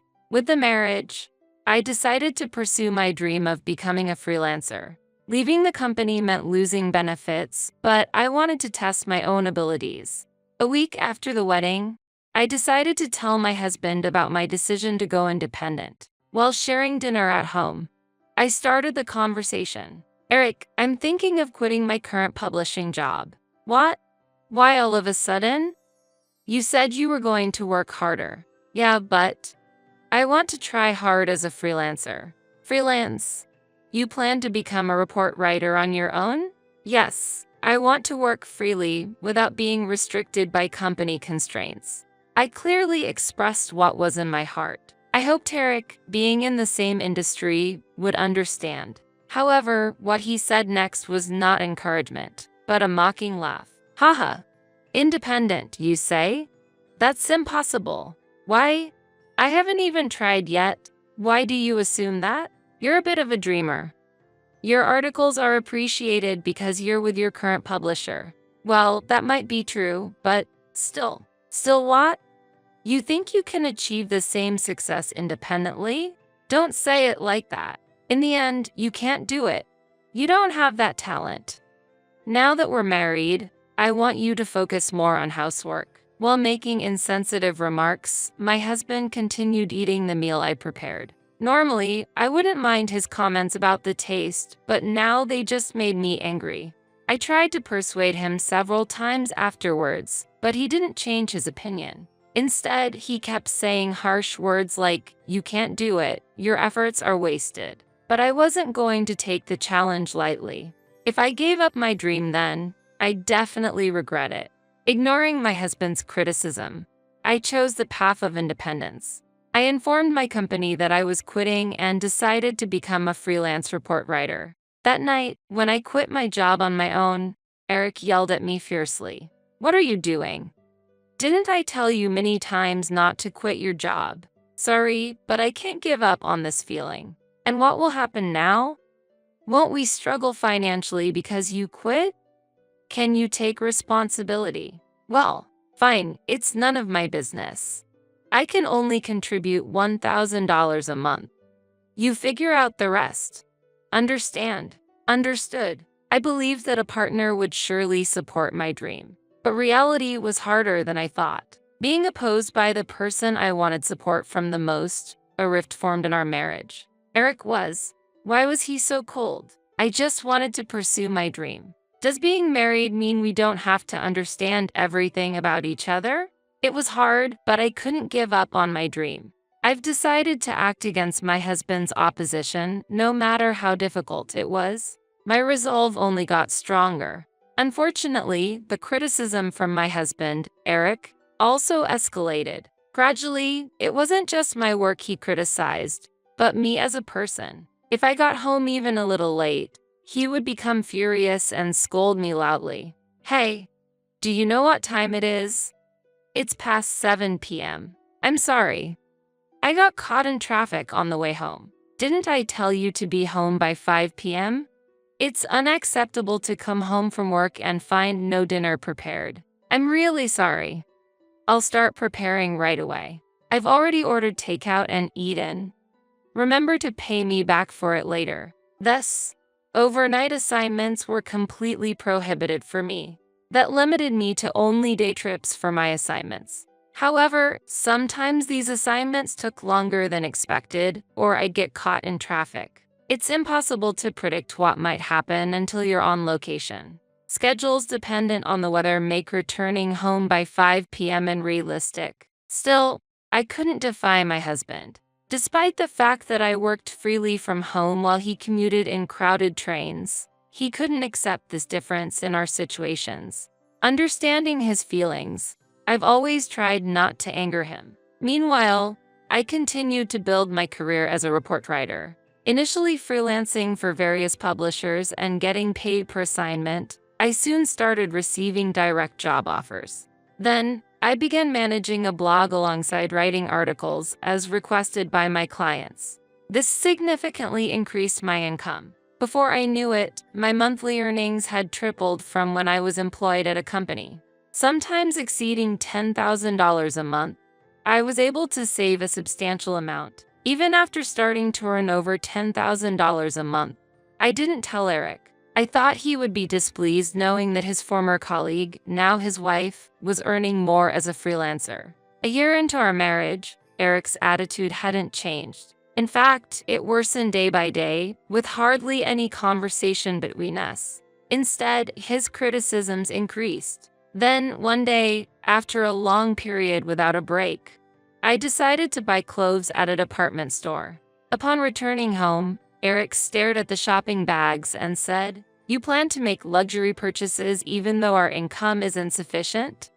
Do you understand our situation? Don't say it like that. I bought these with the money I earned myself. Ha, aren't you using the $1,000 I give you every month? That's not it. It's hard to pay rent with just $1,000, let alone spend it on things like this. What, are you implying that I'm low income? No, nobody is saying that."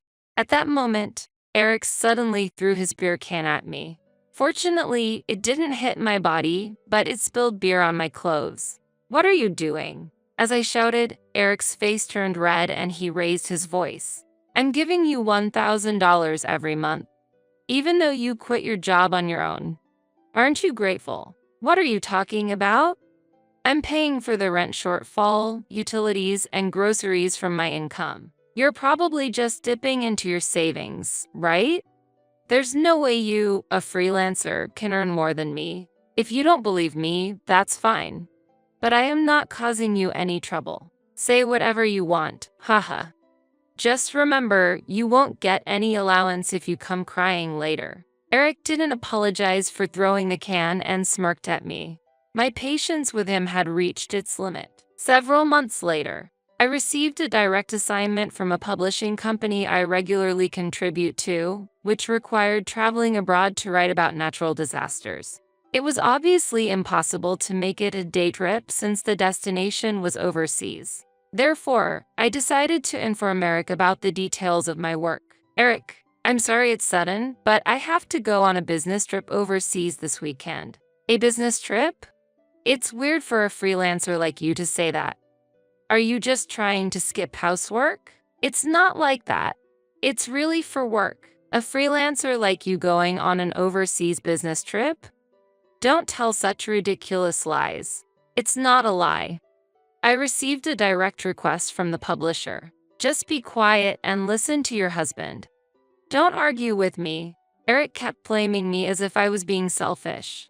Overwhelmed by the absurdity, I looked firmly at Eric. He showered me with unbelievable words. Do you even understand your position? You call yourself a report writer, but you're almost like an unemployed. I'm continuing this marriage with such a woman, you know? Continuing the marriage. You're talking as if you're doing me a favor? Yes, haha. You can't live without me. If you're dissatisfied, let's get divorced. Eric pulled a divorce paper from his suit pocket and placed it in front of me. In that moment, my temples throbbed with unprecedented anger. I couldn't tolerate it any longer. I had no intention of continuing this marriage after being treated so unfairly. I decided to turn the tables and use him. Eric had a habit of using divorce papers as a threat whenever he was displeased. Until now. I had always apologized to avoid divorce, but that was no longer necessary. I filled out the divorce papers and successfully submitted them to the city hall while he was away. With that, our marital relationship was over. At the same time, I proceeded to cancel the contract for our apartment at the end of the month. Additionally, I decided to go ahead with my scheduled overseas business trip starting from that day.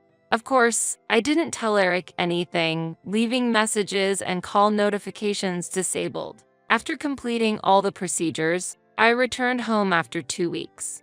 It was already past 8 p.m. and the house was lit up. Although I wanted to avoid seeing him, I couldn't just stay away. With a sigh in my heart, I opened the front door. Hearing the noise, Eric quickly approached from the living room. When I looked up, there he was, standing with his arms crossed. Before I could speak, he began yelling loudly, "You? How dare you come back so casually? Where have you been all this time without any contact? Where have I been? I told you, didn't I? I went on a business trip abroad." Ha! That again. How can I believe that you, who only occasionally goes out and works from home, are on a business trip? That's because it's a direct assignment from the publishing company. I've received proper compensation this time too. Compensation? Don't make me laugh. Maybe $10. Haha, it's foolish to neglect housework and spend on travel just to earn a measly $10. Eric continued to insult me with a loud, vulgar laugh. However, he hadn't realized yet that we were no longer in a marital relationship. Unaware, he confidently behaved as he pleased. No matter what he said, it no longer affected me. To him, I calmly said, "Do you enjoy looking down on others? Huh? What are you talking about, all of a sudden? It's the fault of the person being looked down upon, isn't it? I haven't done anything to be looked down upon by you. My income is more than 5 times yours. 5 times my income? That's impossible. If that's true, you're earning nearly $10,000 a month. Yes, that's true." What? Faced with this unexpected truth, Eric's face contorted. He was reluctant to admit that I earned more than him. Blushing, he said, "Don't joke with me. You're just a liar. You're just a wife who doesn't even do housework properly. I want a divorce." Breathing heavily, Eric presented a new divorce paper to me. To him, I smiled and revealed the truth. "Oh, you brought a new one?" "Yes, that's right."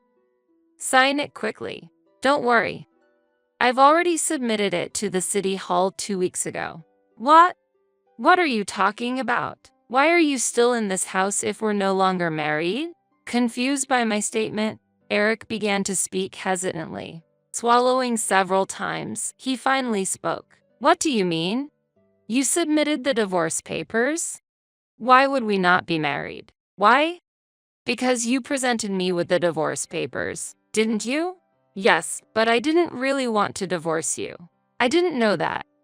I just took the divorce papers and submitted them because I didn't mind parting ways." "What? Why?" "I didn't want a divorce. I just wanted to use the divorce papers to make you understand your place as a wife."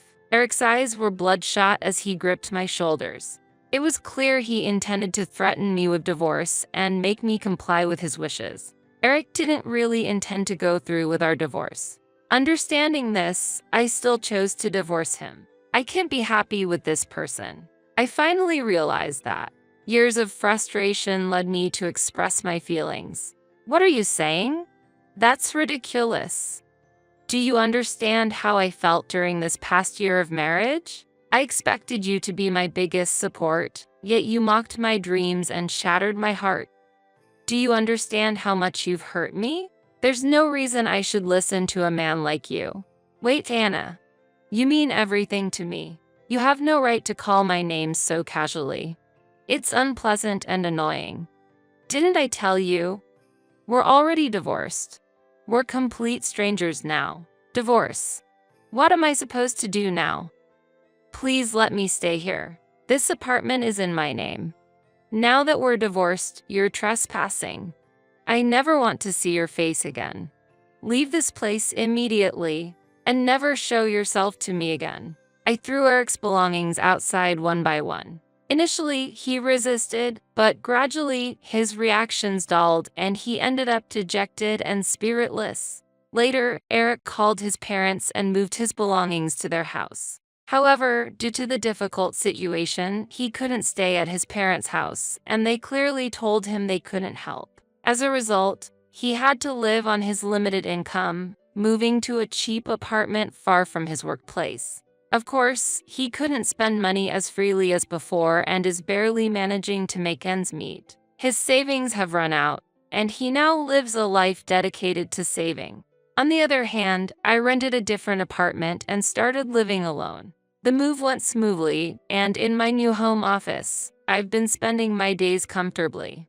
My articles are now featured in major online media, giving me great joy. The blog I started on a recommendation continues to gain more access, and my income keeps growing. I plan to keep doing interviews wherever I like and writing great articles. I want to continue my current work in my own way, without overextending myself. I'm so embarrassed to have such a lowly, useless person as a mother-in-law. I'm going to cut ties with you. I'm fine with it, but are you really okay with that? My daughter-in-law looked surprised when she found out who I really am. But there's no turning back now. My name is Agnes Cohen, and I've just turned 60. Born to an American mother and a Singaporean father, I am half Singaporean. I was born in Singapore and lived there until I was 17. My father ran a business in Singapore and was usually busy, so our family time was limited to long vacations. Now, my brother runs that company. When I was 17, I moved back to the US with my mother. My father and brother stayed in Singapore, not because my parents had a bad relationship. Perhaps they wanted me to experience different things. So, leaving my father and brother in Singapore, my mother and I moved back to the US and lived at her family home. When I graduated high school, my mother asked me about my future. She said, "I'm going back to Singapore, but you should decide what you want to do, Agnes." I wanted to learn more about the US, my mother's birthplace, so I chose to stay and live at her family home in the US. My mother returned to Singapore, resumed living with my father, and my brother married someone he met in Singapore after graduating from university there. I went to a community college in the US, prioritizing proximity to home. Having lived in Singapore for 17 years, I wasn't very familiar with American colleges, but I didn't fuss over it as I was used to studying independently. Raised overseas and with a mother passionate about education, I could fluently speak 4 languages before even entering college. After graduating, I worked at the US branch of my father's company and am now the deputy representative. Though I'm the deputy representative, it's more of a title at my age. I leave the operation to the younger staff, focusing on their global and professional growth. At 28, I married my current husband, whom I met on a trip. We have 2 children and have lived happily. This spring, my eldest son Justin married Christina, whom he met through work. Justin is calm and kind but sometimes indecisive. He accepted a marriage proposal from Christina. Christina, a graduate of Harvard University, was confident and assertive from our first meeting. I graduated from Harvard University, so I'll continue working hard even after marriage and childbirth. When we have children, I'll have Justin take paternity leave. My husband and I were surprised by her sudden statement at our first meeting. We hope you'll support each other after marriage. We'll help as much as we can. Yes. By the way, may I ask about your educational background? Huh? My husband and I were surprised and looked at each other. Well, my husband graduated from Yale University and I am from M Community College. What? M Community College. Christina exaggerated her surprise in a sarcastic way. Your father's Yale University is top tier among private institutions. But your mother graduated from M Community College, I see. I still can't forget the look on her face, as if it was the end of the world. In fact, everyone in our family has graduated from either Harvard University, Princeton University, or a top private university. I was overwhelmed by her emphasized statement and replied, "Oh, that's very impressive." Afterwards, my son and daughter-in-law moved next door. We're both working and busy, so we might ask for your help sometimes. Of course, that's fine. However, in reality, she tried to push most of the housework onto me. Probably, this was the reason for moving close by. Could you bring in and fold the laundry? I'll be home late today, so please prepare dinner. I started receiving emails like these frequently. At first, she would call politely saying, "I'm sorry to bother you, but I'm busy today and need your help," so I happily agreed. Gradually, the calls turned into emails, and eventually, these emails became more commanding. From twice or thrice a week, it became almost every day. Well, what to do? I can't just keep silent about this. Even though I thought this way, it slowly became the norm. One day, I received a call from a subordinate on my mobile phone, urgently requesting my presence at the office. There was a problem with an ongoing building construction project. Rushing over, I found a serious issue had arisen.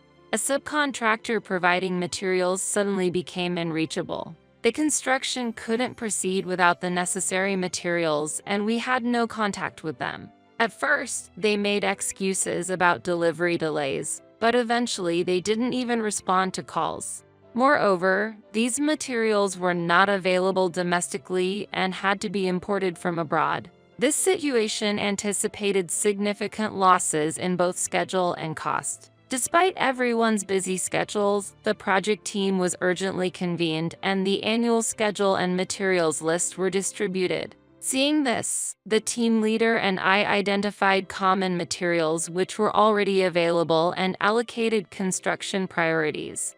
We worked out a plan to keep the project on track, coordinating with our head office in Singapore. However, if the replacement materials didn't arrive as planned, subsequent projects might be delayed, leaving us in a precarious situation. Ideally, this task should be handled by the subcontractor, but with no communication, we had no choice.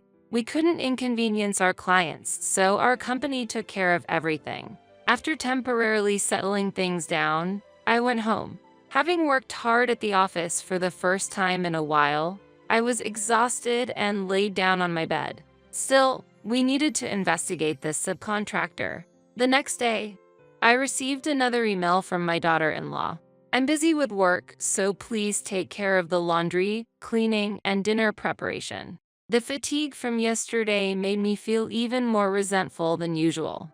I thought it wasn't right to continue like this, and I said this to my daughter-in-law while we were having dinner. "Christina, could you please stop asking me to do household chores and prepare dinner every day?" "What? Why?" Christina looked surprised. "Why? Because I have my own family matters to attend to.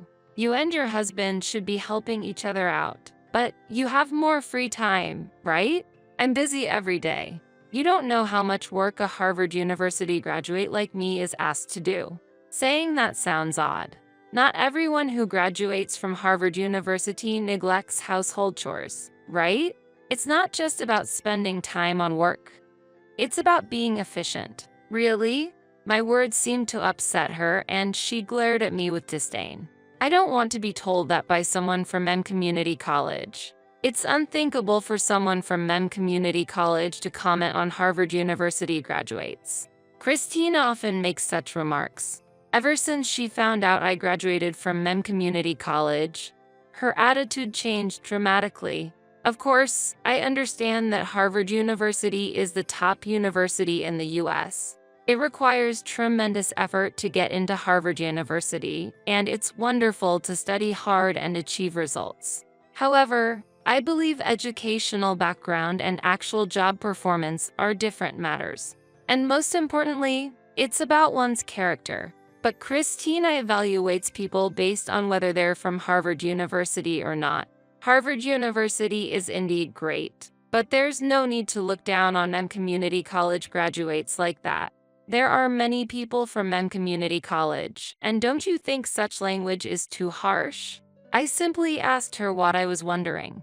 Regardless of educational background, there are many talented people, and I've seen people from high school and vocational school backgrounds steadily increase their salaries at my father's company.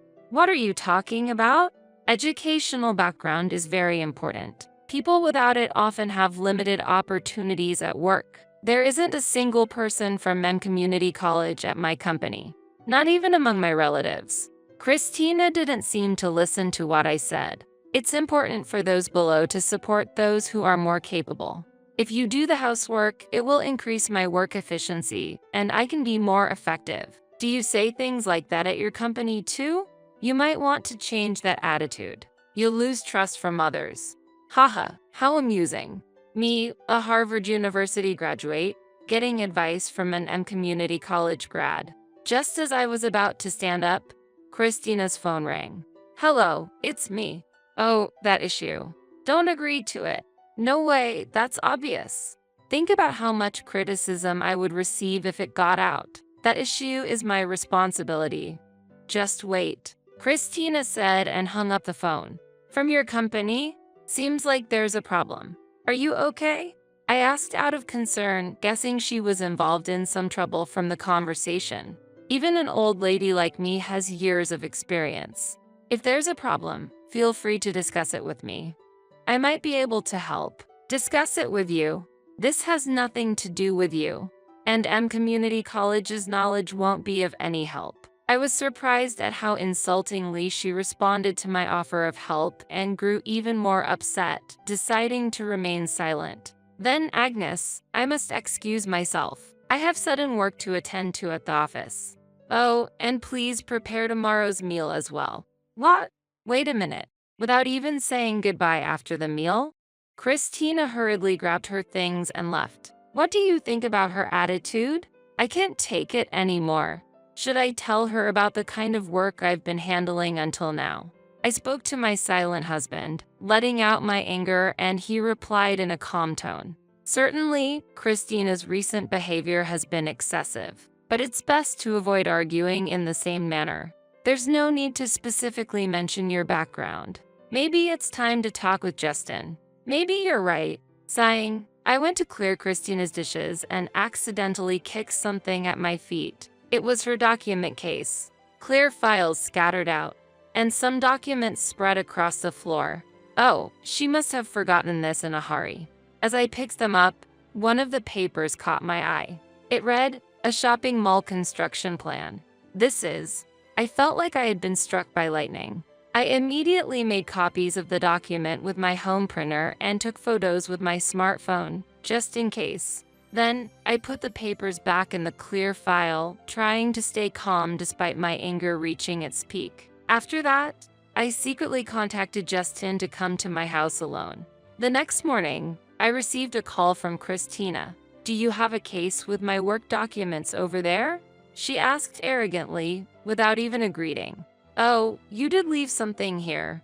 They're important documents, so don't touch them, okay?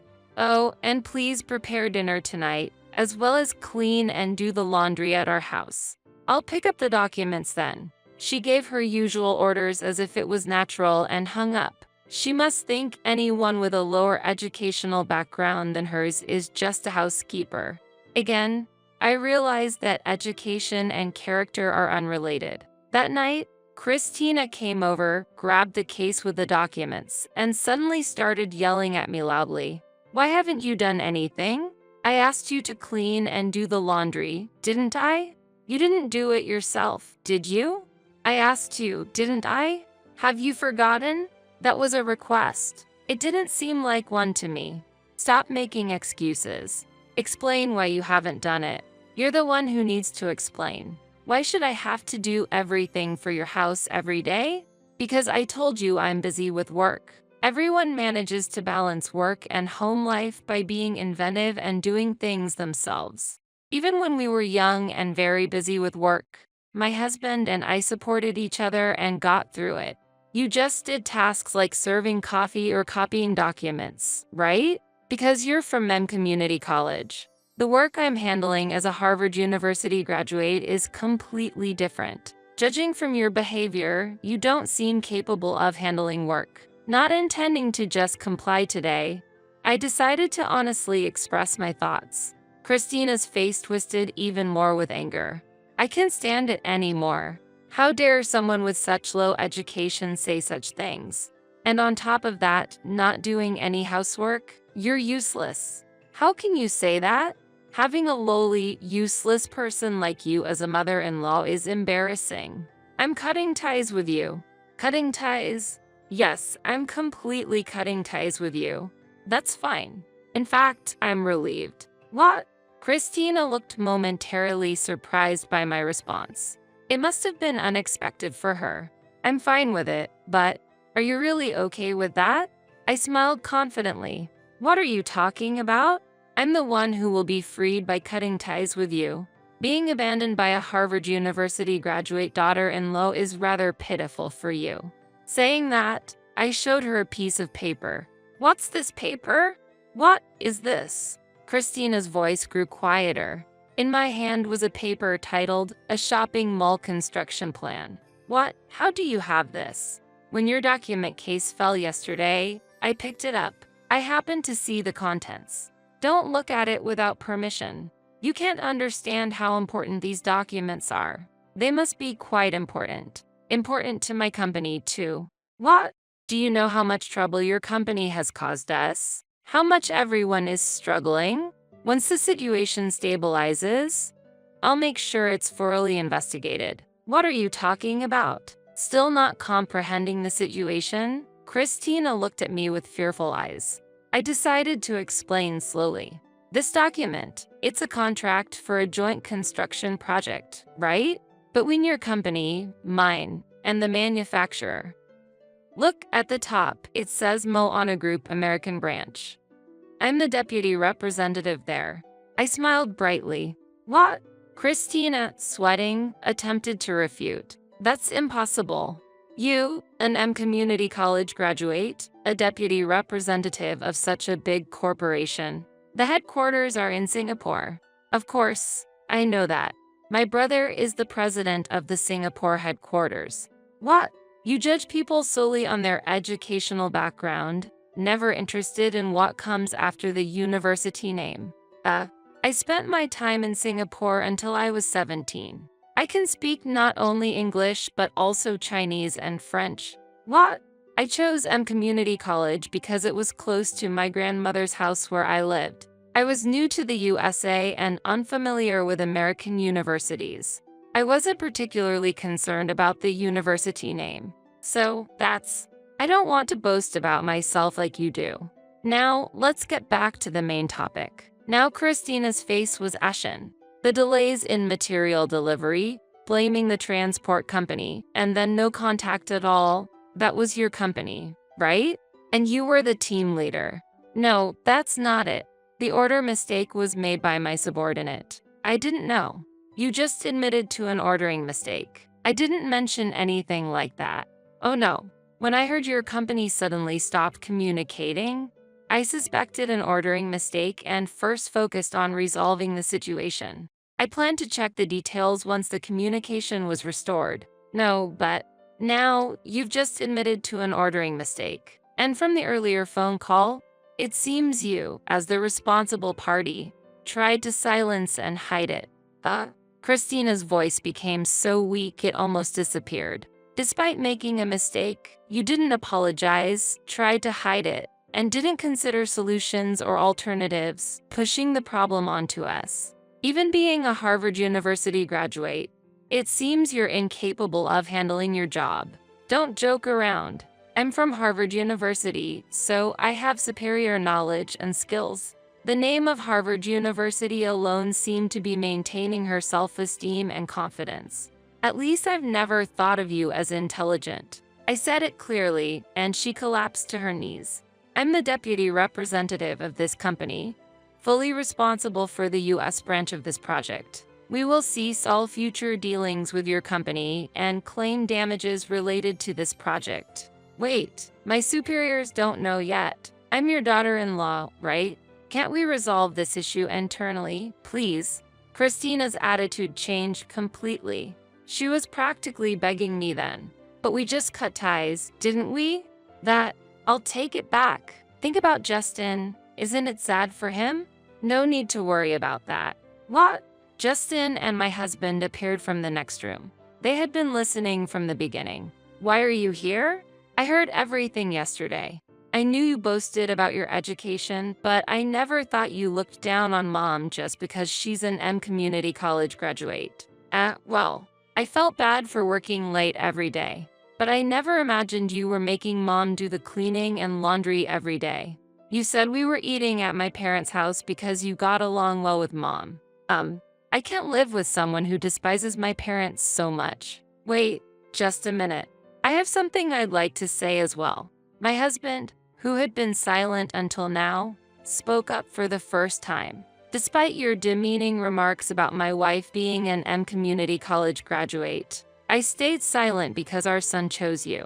I thought I'd wait and see, but your attitude never changed, and you've been deceiving him. And trying to cover up your failures at work with lies and hiding information. You might be academically smart as a Harvard University graduate, but there's a lot missing in you as a person. His calm yet convincing speech left Christina unable to retort. My wife, whom you scorned, is far smarter than me, a Yale University graduate. She also has international experience. Yet, she never becomes arrogant or looks down on others. It's because of her qualities that I cherish and respect her. Honey, though I felt happy with my husband's words, this wasn't the time to revel in them. I looked at Christina. Judging people solely by their educational background is the problem. Of course, there are wonderful people who have both education and humanity. Ultimately, a person's worth is determined by their ability to empathize with others and build trust, both in work and at home. Whether my words reached her or not, I couldn't tell. She just stared at the floor. About a month has passed since then. Christina's company seems to be on the brink of bankruptcy. Paying damages to our company has caused their reputation in the industry to plummet. New projects have ceased to come in, and their performance has rapidly deteriorated. Naturally, part of the responsibility lies with Christina, the project leader who didn't tell the truth to clients and colleagues and tried to hide the mistake. Given her character, she probably lacked popularity among her peers. During the HR investigation, her subordinates testified about the pressure from Christina. It appears that she, having caused significant damage, might be sued by the company. On the other hand, my company overcame the crisis by responding diligently, building further trust with clients and manufacturers, and receiving more job requests. Afterwards, my son Justin and his wife Christina got divorced. When Justin tried to talk things out, Christina refused to acknowledge her mistakes or apologize and agreed to the divorce. I'm glad I don't have to deal with people like you anymore. Her parting words only made her appear more pitiful. It seems that being a Harvard University graduate was her only source of superiority. But how foolish it was that this became the reason she lost her job and family. Justin, who had been pressured into marrying her, said, "I'm so sorry for causing trouble for you, Mom, because of my weakness. You don't need to apologize, dear. You're still young and you'll meet someone wonderful in the future. I truly wish for Justin's happiness." And sometimes, I fondly recall the words my husband spoke to Christina on my behalf that day. With Christina gone, the routine of preparing meals just for my husband and me has returned, and my heart feels lighter. Maybe I'll make my husband's favorite steak and mashed potatoes today. Thinking of such happy things, I walk under the clear blue sky. How long will you depend on your husband's income? If you have something to say to us, become independent without relying on Daniel first, and then we'll talk. It's unbelievable that you live without paying rent. You're such a waste. They began to shout and rant. I could no longer bear it. I would rather live a lonely life than stay in that house. I would never try to make those uncomprehending people understand me. I stood up quietly and then I said to them, I'm leaving. Where do you think you're going? Without a guarantor, you won't be able to find a place to live, won't you? My father-in-law spoke with a tone of concern, but I could feel the unpleasant disdain in his words. Regardless, I had no intention of asking for help from my in-laws. Don't worry. I'll manage somehow. With those words, I left the house. My name is Stacy Manning. I am 30 years old. I was blessed with warm parents and led a happy life. Being an only child, the way my mother doted on me seemed laughable in retrospect. But 10 years ago, my parents passed away in an unexpected accident. At that time, as a university student, I fell into a deep depression as if I had lost my will to live. My savior at that time was my current husband, Daniel. I met Daniel, who's 10 years older than me, at the company I worked for after graduating from university. Touched by his warmth, I gradually began to regain my smile. Eventually, I developed a fondness for Daniel and we began dating. Since starting my relationship with Daniel, both my work and personal life became fulfilling, and I began to feel happiness. After 3 years of dating, he proposed to me. I had visited Daniel's parents' home many times during our relationship and had built a good relationship with them. His mother was always warm and would say, Daniel has chosen you and we're happy to have you. Believing her words, I accepted his proposal. At that time, I had no doubts and felt pure joy. However, when I told his parents that we were getting married, their attitude changed dramatically. You're serious about getting married?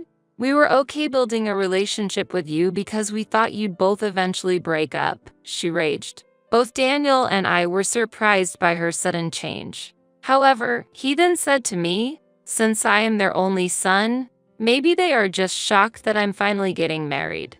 A son is a special being to a mother, I often heard. So, we didn't take it seriously. But she was unexpectedly disturbed by our marriage so much that, despite the smooth progress of our marriage preparations, she repeatedly told Daniel, you should avoid young women. She's surely after your money. Women closer to your age or with more experience would be more suitable. Since she said that to Daniel many times, I figured out that she was indeed opposed to the marriage and did not think well of me. However, I didn't know why she disliked me so much, and that fact pained my heart. Daniel always protected and supported me. I tried to improve my relationship with her and to have as many face-to-face opportunities as possible. Then, one day, an unexpected event occurred when we visited his parents' home to decide on the wedding guests. His mother calmly stated, no need for guests. You'll end up getting divorced soon anyway. Daniel stood up and appealed to her, Mom, please stop. You cared about Stacy so much until we decided to get married. Why would you say such a thing?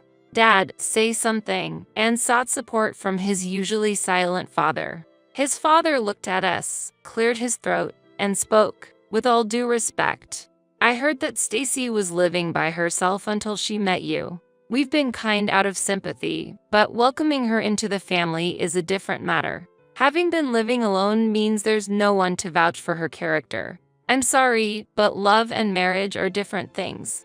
When I heard that, I felt as if I had been hit in the head with a blunt object. The sorrow of losing my parents was enough, but I never imagined that it would cause me to be treated this way. Daniel was also visibly devastated by those words and tearfully said, no one to vouch for Stacy's character?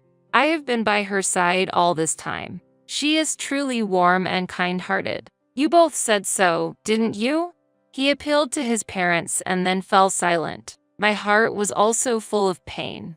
Unable to endure the situation any longer, I eventually chose to part ways with Daniel.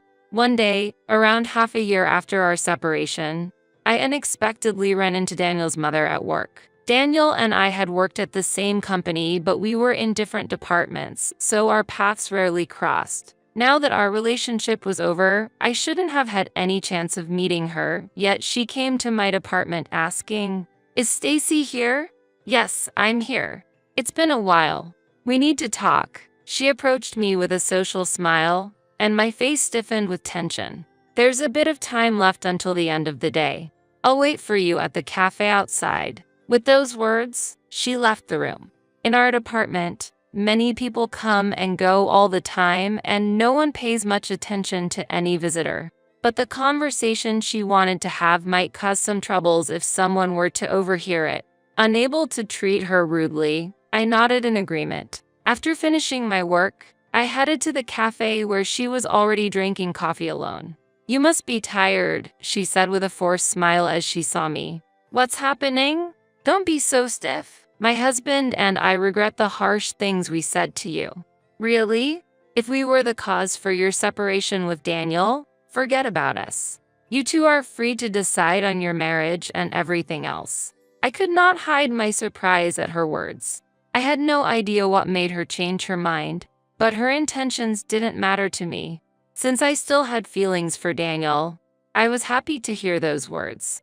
That night, I received a call from Daniel. It seemed he hadn't forgotten about me either, and after discussing about our future together, we ended up reconciling. The marriage plans that had been extinguished before were now starting anew. This time, however, his parents accepted me quietly. After starting a new life together with Daniel, I felt the warmth of my parents-in-law and was fulfilled. However, sometime after the marriage, I overheard my mother-in-law talking on the phone. Yes, he married that orphan. For now, everything is going smoothly. I stopped in my tracks. She was using the word orphan. It was the same term she used when she drove me out of the house. I felt bitterness in her words as she used it in her phone conversation then. Unaware that I was listening, my mother-in-law continued her conversation. "I thought an older woman would be better, but as you said, a young wife requires less care. An older woman would also increase the risks of miscarriage. So it's also reassuring in that sense. We took her in despite having been living alone, so she must take good care of us." It seemed she was talking to a friend, but it didn't matter who the other party was. I felt a deep betrayal and despair at her words. My mother-in-law had not truly accepted me. It seemed she had deemed me a usable entity based on a friend's suggestion. Even from that short conversation, I could discern the truth and felt unimaginable sadness. But Daniel believed that his parents had repented their previous actions and had accepted me. I wanted to avoid hurting him, so I decided to keep this fact to myself. Since then, I've maintained a reasonable distance with my in-laws.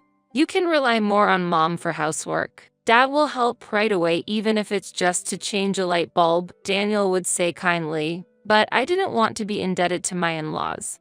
"Don't worry, I can handle such things myself." I would decline his suggestions politely every time. A year passed, and as we entered our second year of marriage, we were still working together and living with his parents.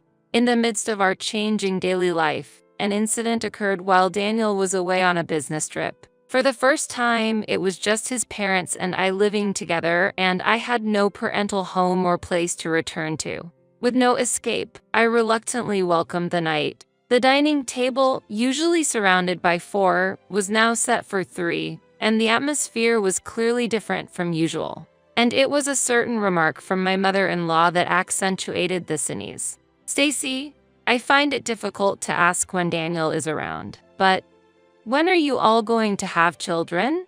"Yes, about that. It's a blessing we haven't been able to receive yet." I had anticipated that question someday, but still, I was taken aback by such a direct inquiry. "You contribute nothing to the household finances, and you don't have any children. I can't see the point of having welcomed you into this house." Seeing my timid demeanor, my mother-in-law expressed her anger. I couldn't say a word back to her. In the past, childless women were called useless and could be driven out of the house. My father-in-law, despite his gentle tone, showered me with harsh words. I just kept silent and continued my meal. However, Perhaps my lack of apology or rebuttal displeased her. In her anger, she stood up and threw the apron I had worn out of the window. I was just dumbfounded by her sudden action. But her bizarre behavior did not stop there. She went around the house, grabbing my belongings at random, and threw them out of the window right before my eyes. Why do you buy such expensive aprons and kitchenware when your cooking skills are mediocre at best? Really? What do you think of Daniel's earnings? Her action of throwing out my belongings was clearly irrational. Yet, she seemed completely unaware of her abnormal behavior. After discarding everything, she said with satisfaction, "We really should have never welcomed an orphan like you into our home. Your silence means your parents must have left this world without giving you proper upbringing." I had remained silent for a long time, but I could not endure those words and expressed my anger. I slammed my fork down on the table and glared sharply at her. Seeing her flinch for a moment, my father-in-law then scolded me loudly as if to back her up. "What are you doing, Stacy? Your attitude is unacceptable. Be grateful you have food to eat. That's only possible because Daniel is here." He continued, "That's right. How long will you depend on your husband's income? If you have something to say to us, become independent without relying on Daniel first, and then we'll talk. It's unbelievable that you live without paying rent. You're such a waste." In response to my defiance, both of them began to shout in anger. I could no longer bear it. I would rather live a lonely life than stay in that house. I would never try to make these uncomprehending people understand me. I quietly stood up. Then I said to them, "I'm leaving." That night, I started preparing to move out. I went out to the garden, picked up my belongings one by one, dusted off the mud on their surface, and packed them in my bag. My in-laws just watched me pick up my things. Their faces seemed to mock me, but they said nothing. The next day, I left the house with my belongings. "I'm leaving. I don't know where you're going, but until the divorce is official, don't cause any trouble," she said. I don't know if that was an appropriate farewell to a daughter-in-law leaving the house or not. However, instead of responding, I simply stood there silently. "Where are you going? Without a guarantor, you won't be able to find a place to live, won't you?" He spoke with a tone of concern, but I could feel the unpleasant disdain in his words. Regardless, I had no intention of asking them for help. "Don't worry, I'll manage somehow." With those words, I left the house. Then the night came. "Stacy, where are you?" When Daniel returned from his trip, it seemed he was informed by his parents that I had left the house. He contacted me in a hurry. "Why did you leave the house? If you have any problems with me, why don't we talk about it? Let's discuss this properly." "What are you talking about? There's nothing wrong with you. The truth is, I was forced out of the house by your parents." "What?" Daniel was silent after hearing my story, obviously surprised. No doubt, his parents must have told him that I left on my own accord. We decided to meet and talk. Even if I was determined to get a divorce, we should at least discuss it face to face. When we met up at the arranged place, I opened up to Daniel about the way his parents had been treating me.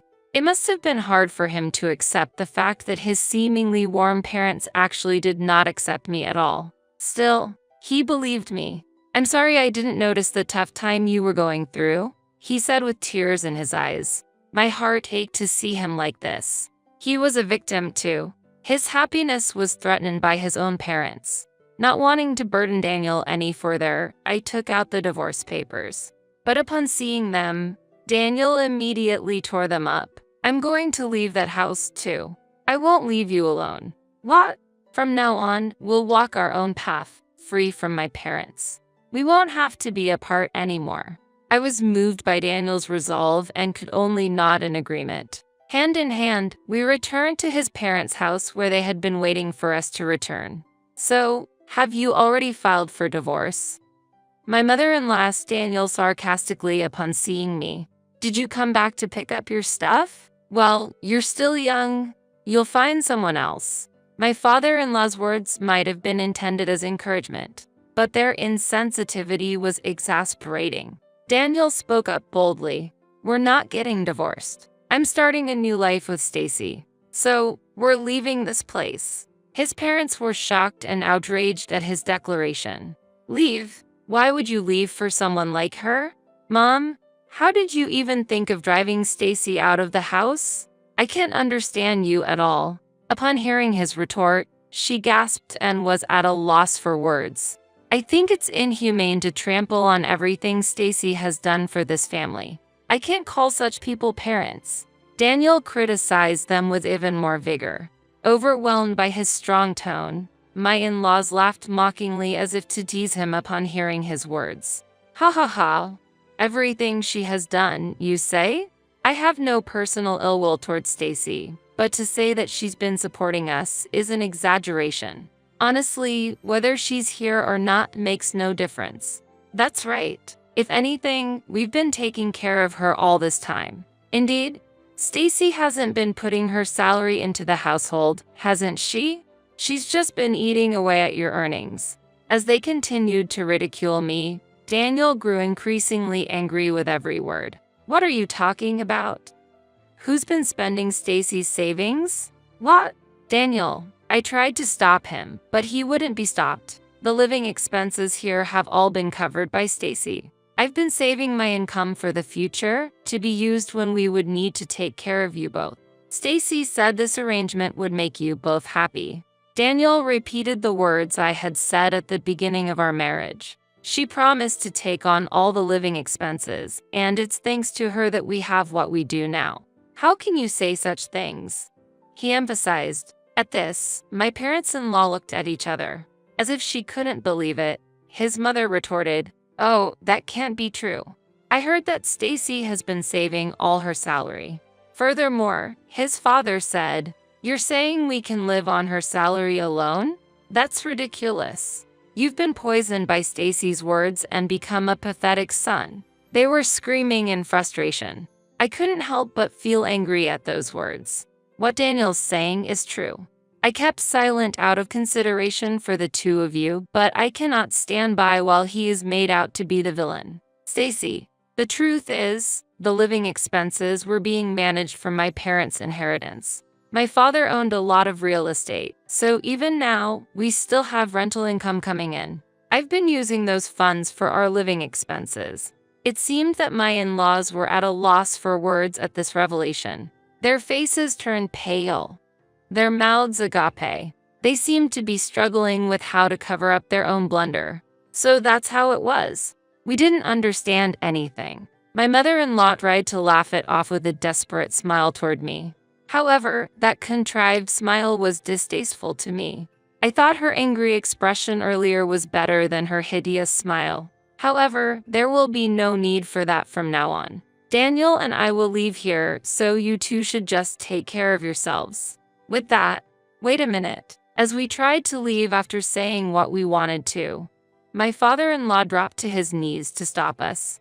However, Daniel coldly rejected his father and said, I had hoped that you both would change.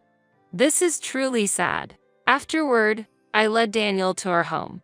The house I moved into is also one of the properties I inherited from my father. The luxurious house, worth $3 million, had been rented out to a famous person overseas until recently. The celebrity had just finished her activities in the US and returned home, and the home cleaning was completed, making it ready for us to move in right away. The day I was driven out by my in-laws, I decided to live in this house and obtain the keys from the real estate agent. I had heard about it, but it really is a wonderful house. This was Daniel's first time visiting, and he was very pleased. Then, we started a happy life together. However, my in-laws somehow found our address and one day suddenly visited us together. Stacy, when I got home, there was my mother-in-law calling my name. I recognized her immediately, but I had no time to hide. The bad weather and rain impaired visibility, and although she called my name, it took me a while to locate her. Meanwhile, they hurriedly approached me. Mother, I'm so glad. I was searching around here, thinking it must be near. It seemed they had made it this far relying on the address, but they couldn't find the actual house. But more than their appearance, I was concerned about the luggage they carried. My mother-in-law had a large tote bag, and my father-in-law carried a suitcase. Noticing my gaze fixed on their luggages, my mother-in-law looked down at her tote bag. "Oh, this? Actually, we just got back from a trip and bought some souvenirs." Could that really be the case? As I continued to stare silently at them, both of them started speaking apologetically. "We truly regret our actions. That's why we want to apologize properly again." It's true. My father-in-law also apologized. Whether their attitudes were sincere or not, I couldn't be harsh to people who were apologizing in the rain, carrying heavy luggages. The place had a lot of traffic, and I preferred to talk to them somewhere more private. "Let's talk inside." Reluctantly, I led them into my home. "This is your house. This big house." My mother-in-law was astonished by the size of the house. My father-in-law, too, was looking around with keen eyes.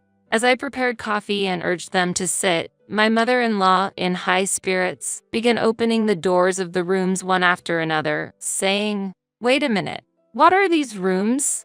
With so many rooms, we could live here too." The modest demeanor they had shown outside had vanished, and there they were, the same presumptuous in-laws as before. I was confused, but then Daniel came home. As soon as he noticed his parents, he raised his voice. "Why are you two here?" and approached them. "Daniel, don't be so angry. We just came to talk. There's nothing to talk about. Please leave." "But you're our son, aren't you?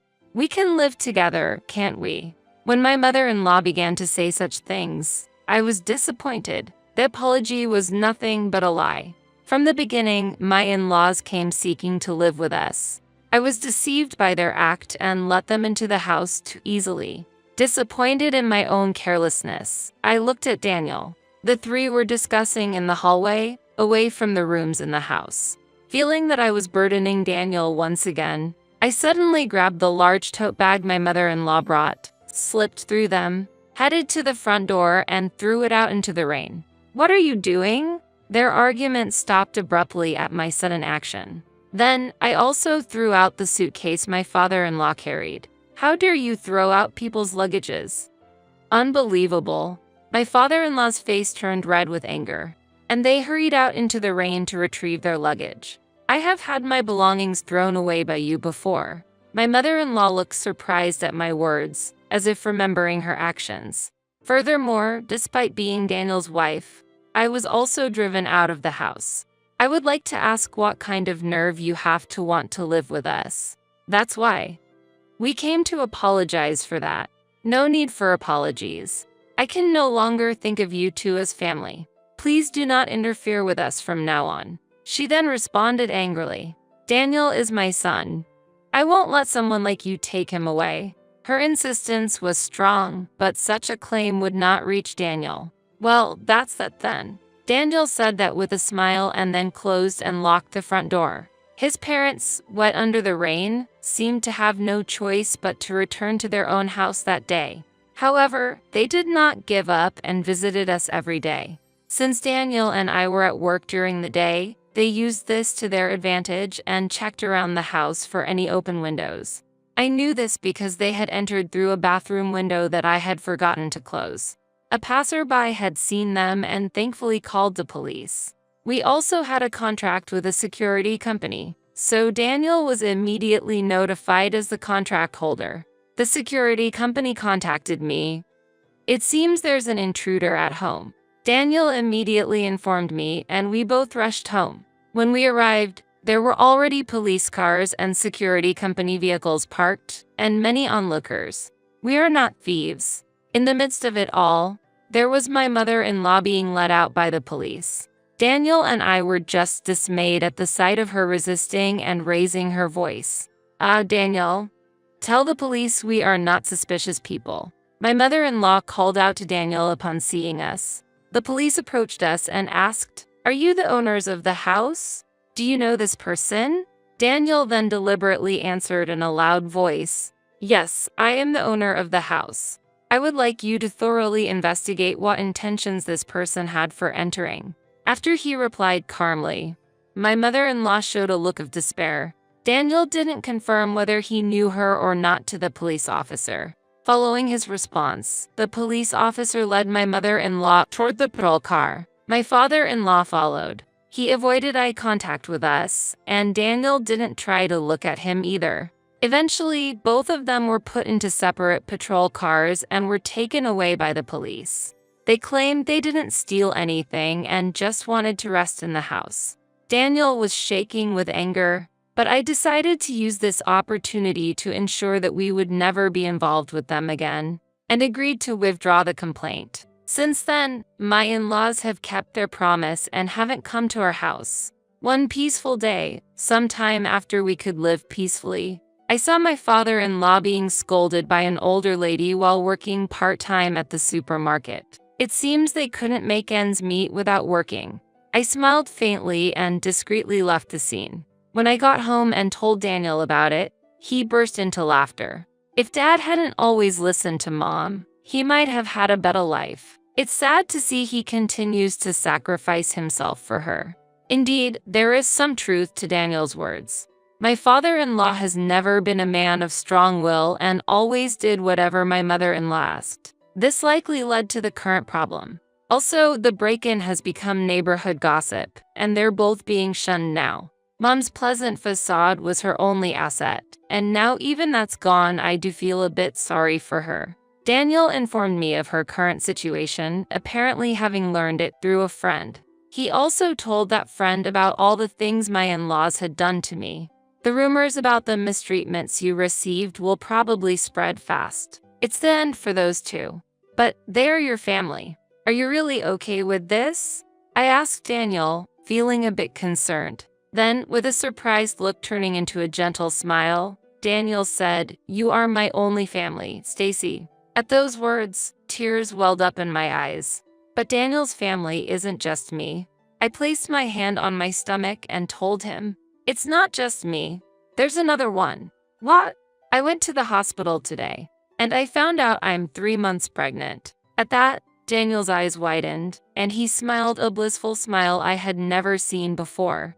Once an orphan, I now have the most precious family of my own. I am determined to cherish this miracle and create a happy family life, so my parents in heaven can be at peace forever. I don't really want to say this, but why is it that the amount you send is less than what your sister Maggie sends? Maggie sends as much as $1,500 every month.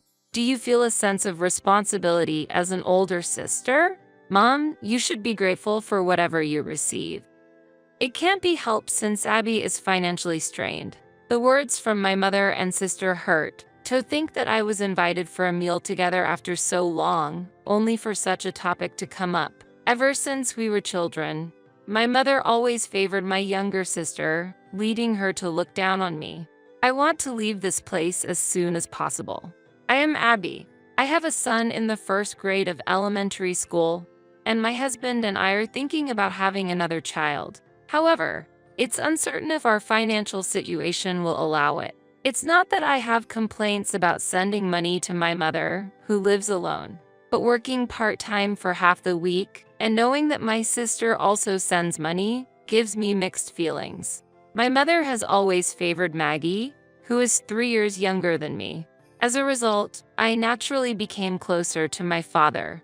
Since I was very young, my father always showered me with love. However, my father passed away just as I entered junior high school. It's not that my mother completely ignored me, but there was a clear difference in how she treated me and my sister. Our household finances became even tighter, and my mother started working after having been a homemaker, drastically changing our lifestyle from when my father was alive. Facing vague concerns about the future, my mother said to me, "If you're thinking about going to university, I'm sorry, but I can't provide the funds for that. There's also Maggie to consider." As a result, I gave up on my dream of attending university and chose a public high school with good employment outcomes. After graduating high school and successfully finding a job, my mother's income and mine brought a little ease to our household finances. As a year was about to pass, my mother said, "Abby, Maggie wants to go to university. I want to support her somehow." "What?" Somehow. It might be difficult. Sorry. Depending on the university Maggie wished to attend, the tuition would undoubtedly be high. When I told Maggie about it, she said, "I want to study economics." Economics, when you don't even read the newspaper? She usually only reads articles about gossip, scandals, and the activities of celebrities. If it were sociology, I might understand a bit more. That's because it includes media studies. Maggie, as if to argue, raised her voice and said, "I'm not choosing an expensive art major. As my sister, you should support me a bit more. Is your interest in the economics department purely academic, not just about the financial aspect?" Yes, of course. I understand our financial situation at home. I'm not just saying this without thought. Then, I might consider it. After this conversation, my mother and I had a deep discussion about tuition and household finances. And so, Maggie went on to attend her desired university. Not long after, I got married and left my parental home. Even after getting married, I continued to support the tuition fees together with my mother and also continued to send $1,000 every month to my mother's home. My husband understands my family's financial situation and supports me. 2 years later, an unexpected message came from Maggie. "Actually, I've decided to quit university and go to nursing school. Can you support the tuition?" What? Wait. You quit university? For nursing school? Why such a decision? I've thought about my future. That's not enough to convince me. Why didn't you consult me first? I talked to Mom. She said she would support me, but I'm also contributing to the tuition. Don't be mad. The tuition for a vocational school is cheaper than university. That's not the point. Anyway, I've already decided to go to the nursing school. There's nothing I can do about it now. My mother has always been lenient with Maggie.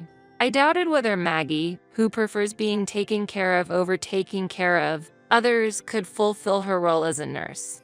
This time, you're not allowed to quit halfway through. Don't worry, I understand. If you ever feel unwell, talk to me, okay? Don't say such ominous things. Thank you. Maggie's casual words of gratitude made me feel uneasy. It was about 6 months after Maggie started nursing school. "Cess, I'm in trouble. I've run out of money." "What? Did you break something? How rude." I went out with some seniors at school, and before I knew it, I had spent it all. Help me. What about Mom? I've already spent the money from Mom, too. You should avoid such relationships with seniors.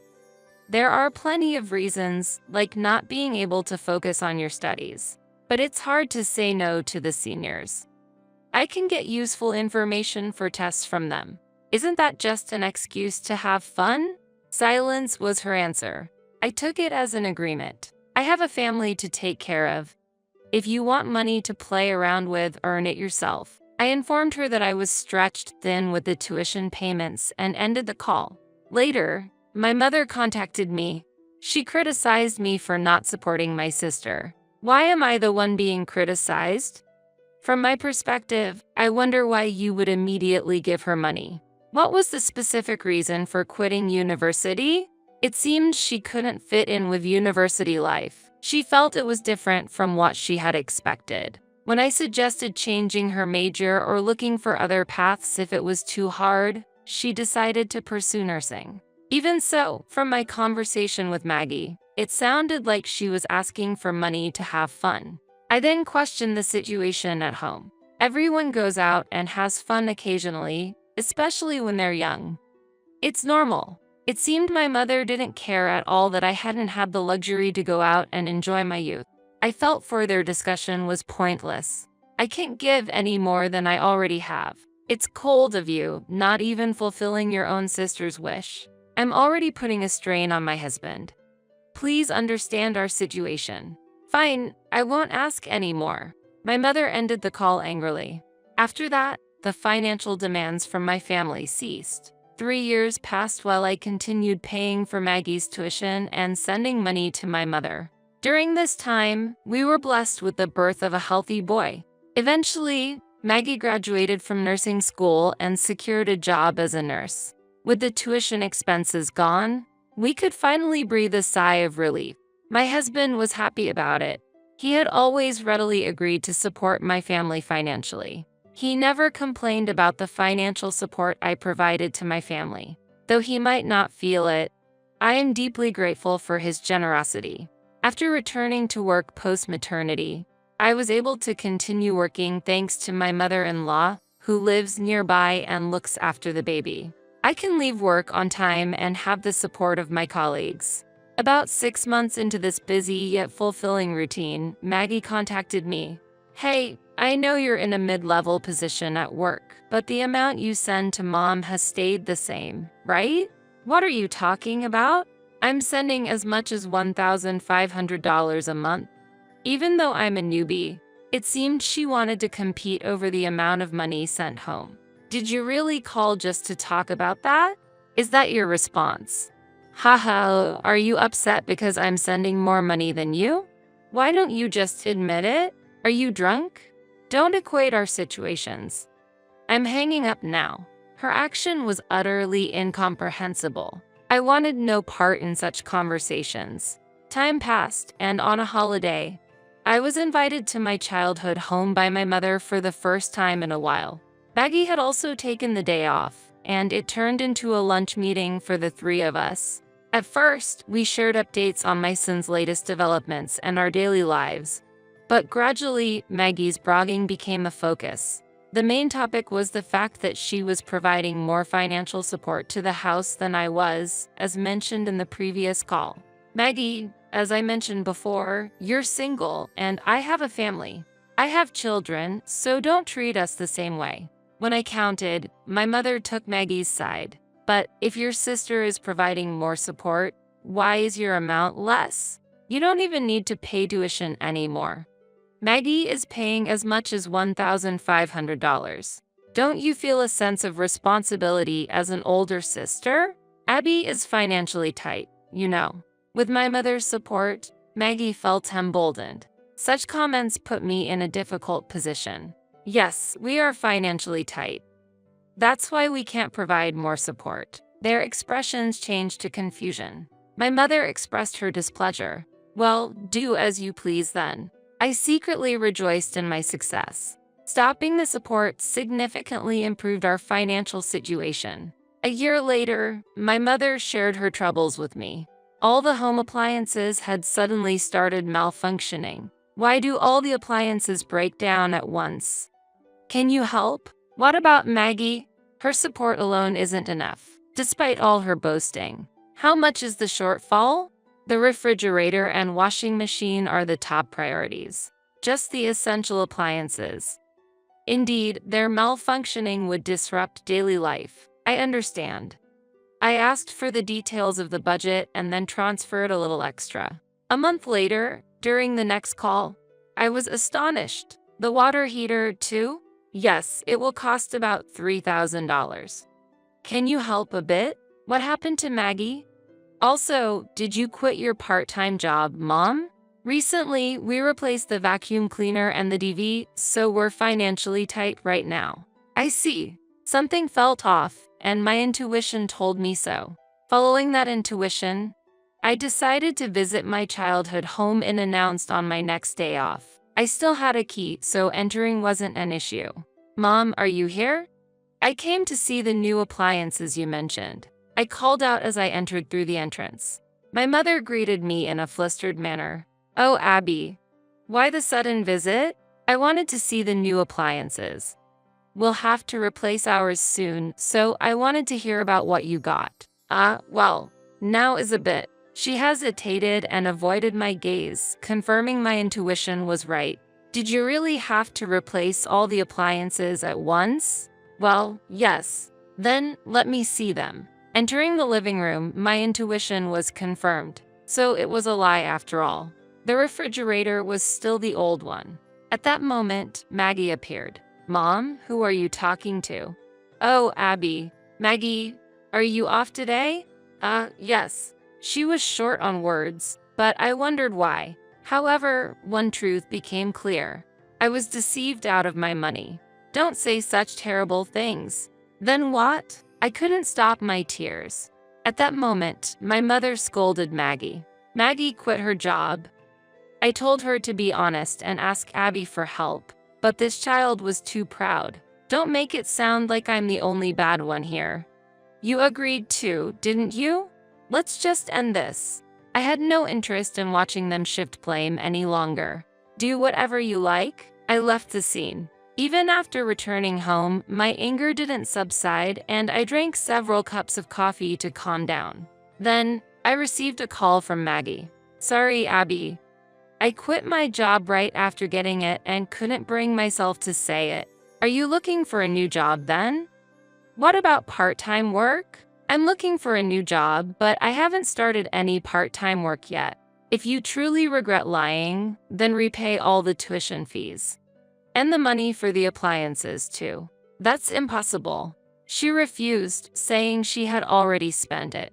Why did you quit the nursing job in the first place? Suddenly, Maggie's voice was filled with anger.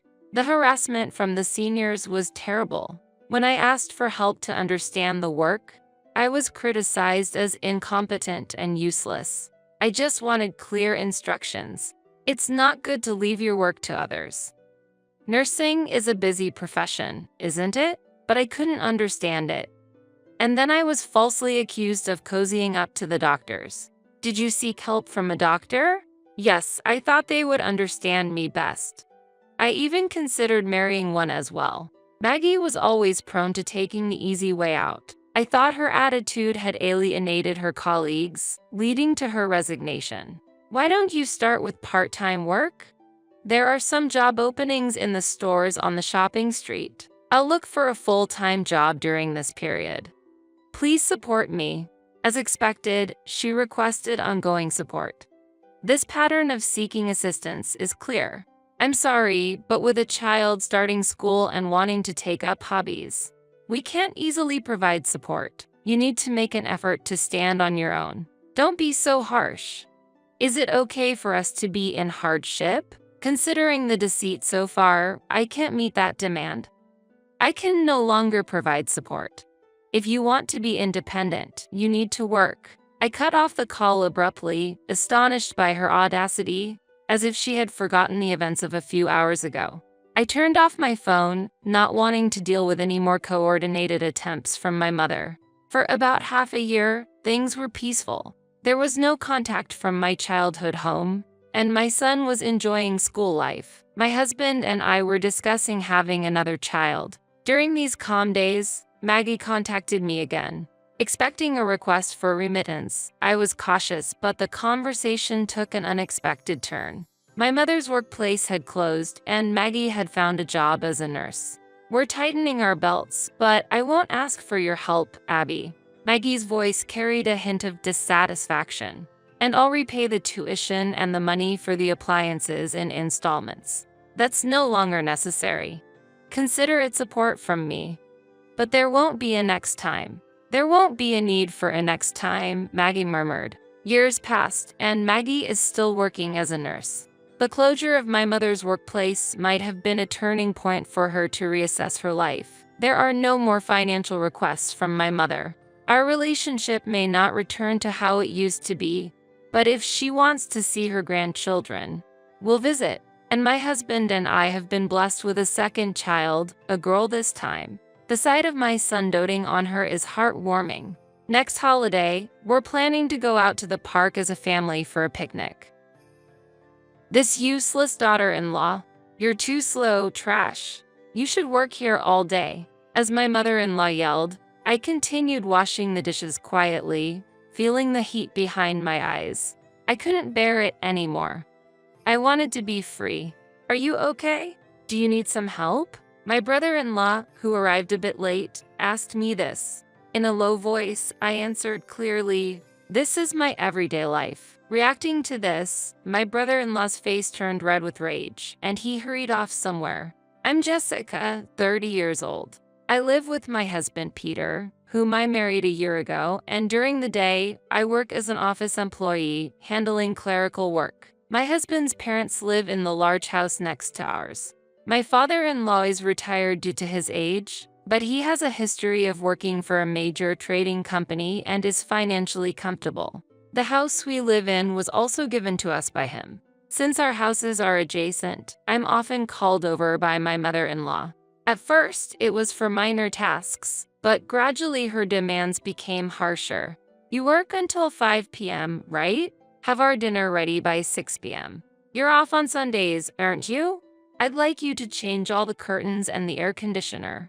After work and on weekends, I'm left with the household chores of my husband's parents, leaving me almost no time to rest. My father-in-law is domineering and doesn't talk much, and he doesn't interfere even when he sees me being used by my mother-in-law. My husband has the same attitude. Even though we both work, he believes household chores are a woman's responsibility and doesn't help at all. Even when we plan a date for the weekend, if my mother-in-law contacts us, she insists that we prioritize her, and my husband heads to the golf range with my father-in-law. One holiday, I was replacing the curtains at my in-law's house as requested by my mother-in-law. Jessica, it's been a while. Oh, brother-in-law.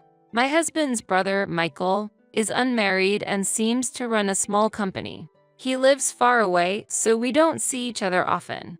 I just happened to be nearby and stopped by. Are you replacing the curtains? Is there anything I can help with? And where are our parents and Peter?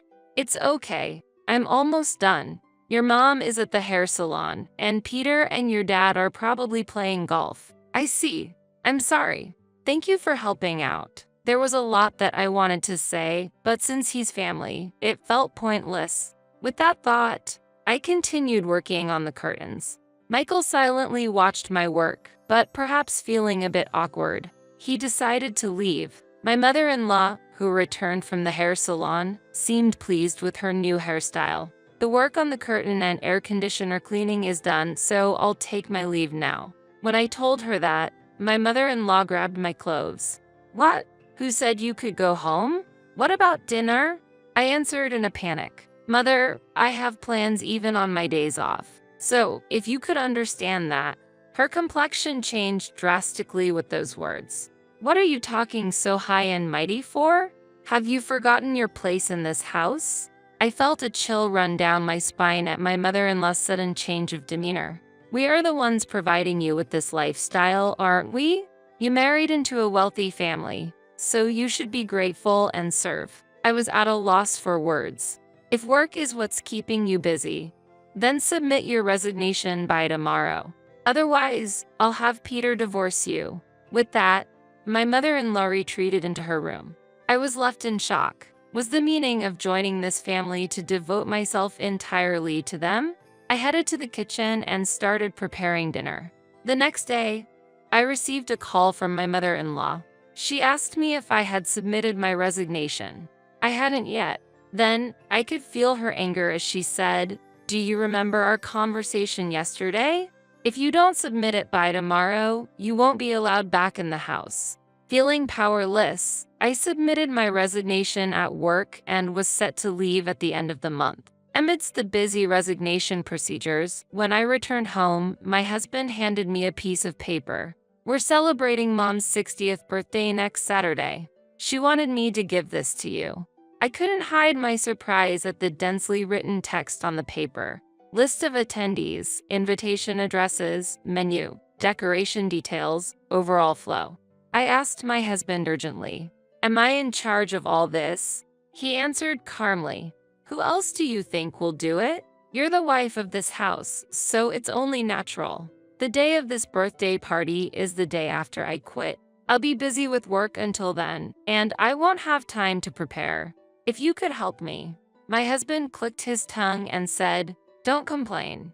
We're providing you with a home, so do it properly." With that, he quickly left. I'm expecting a special surprise gift. It's an important day, so please take care of it.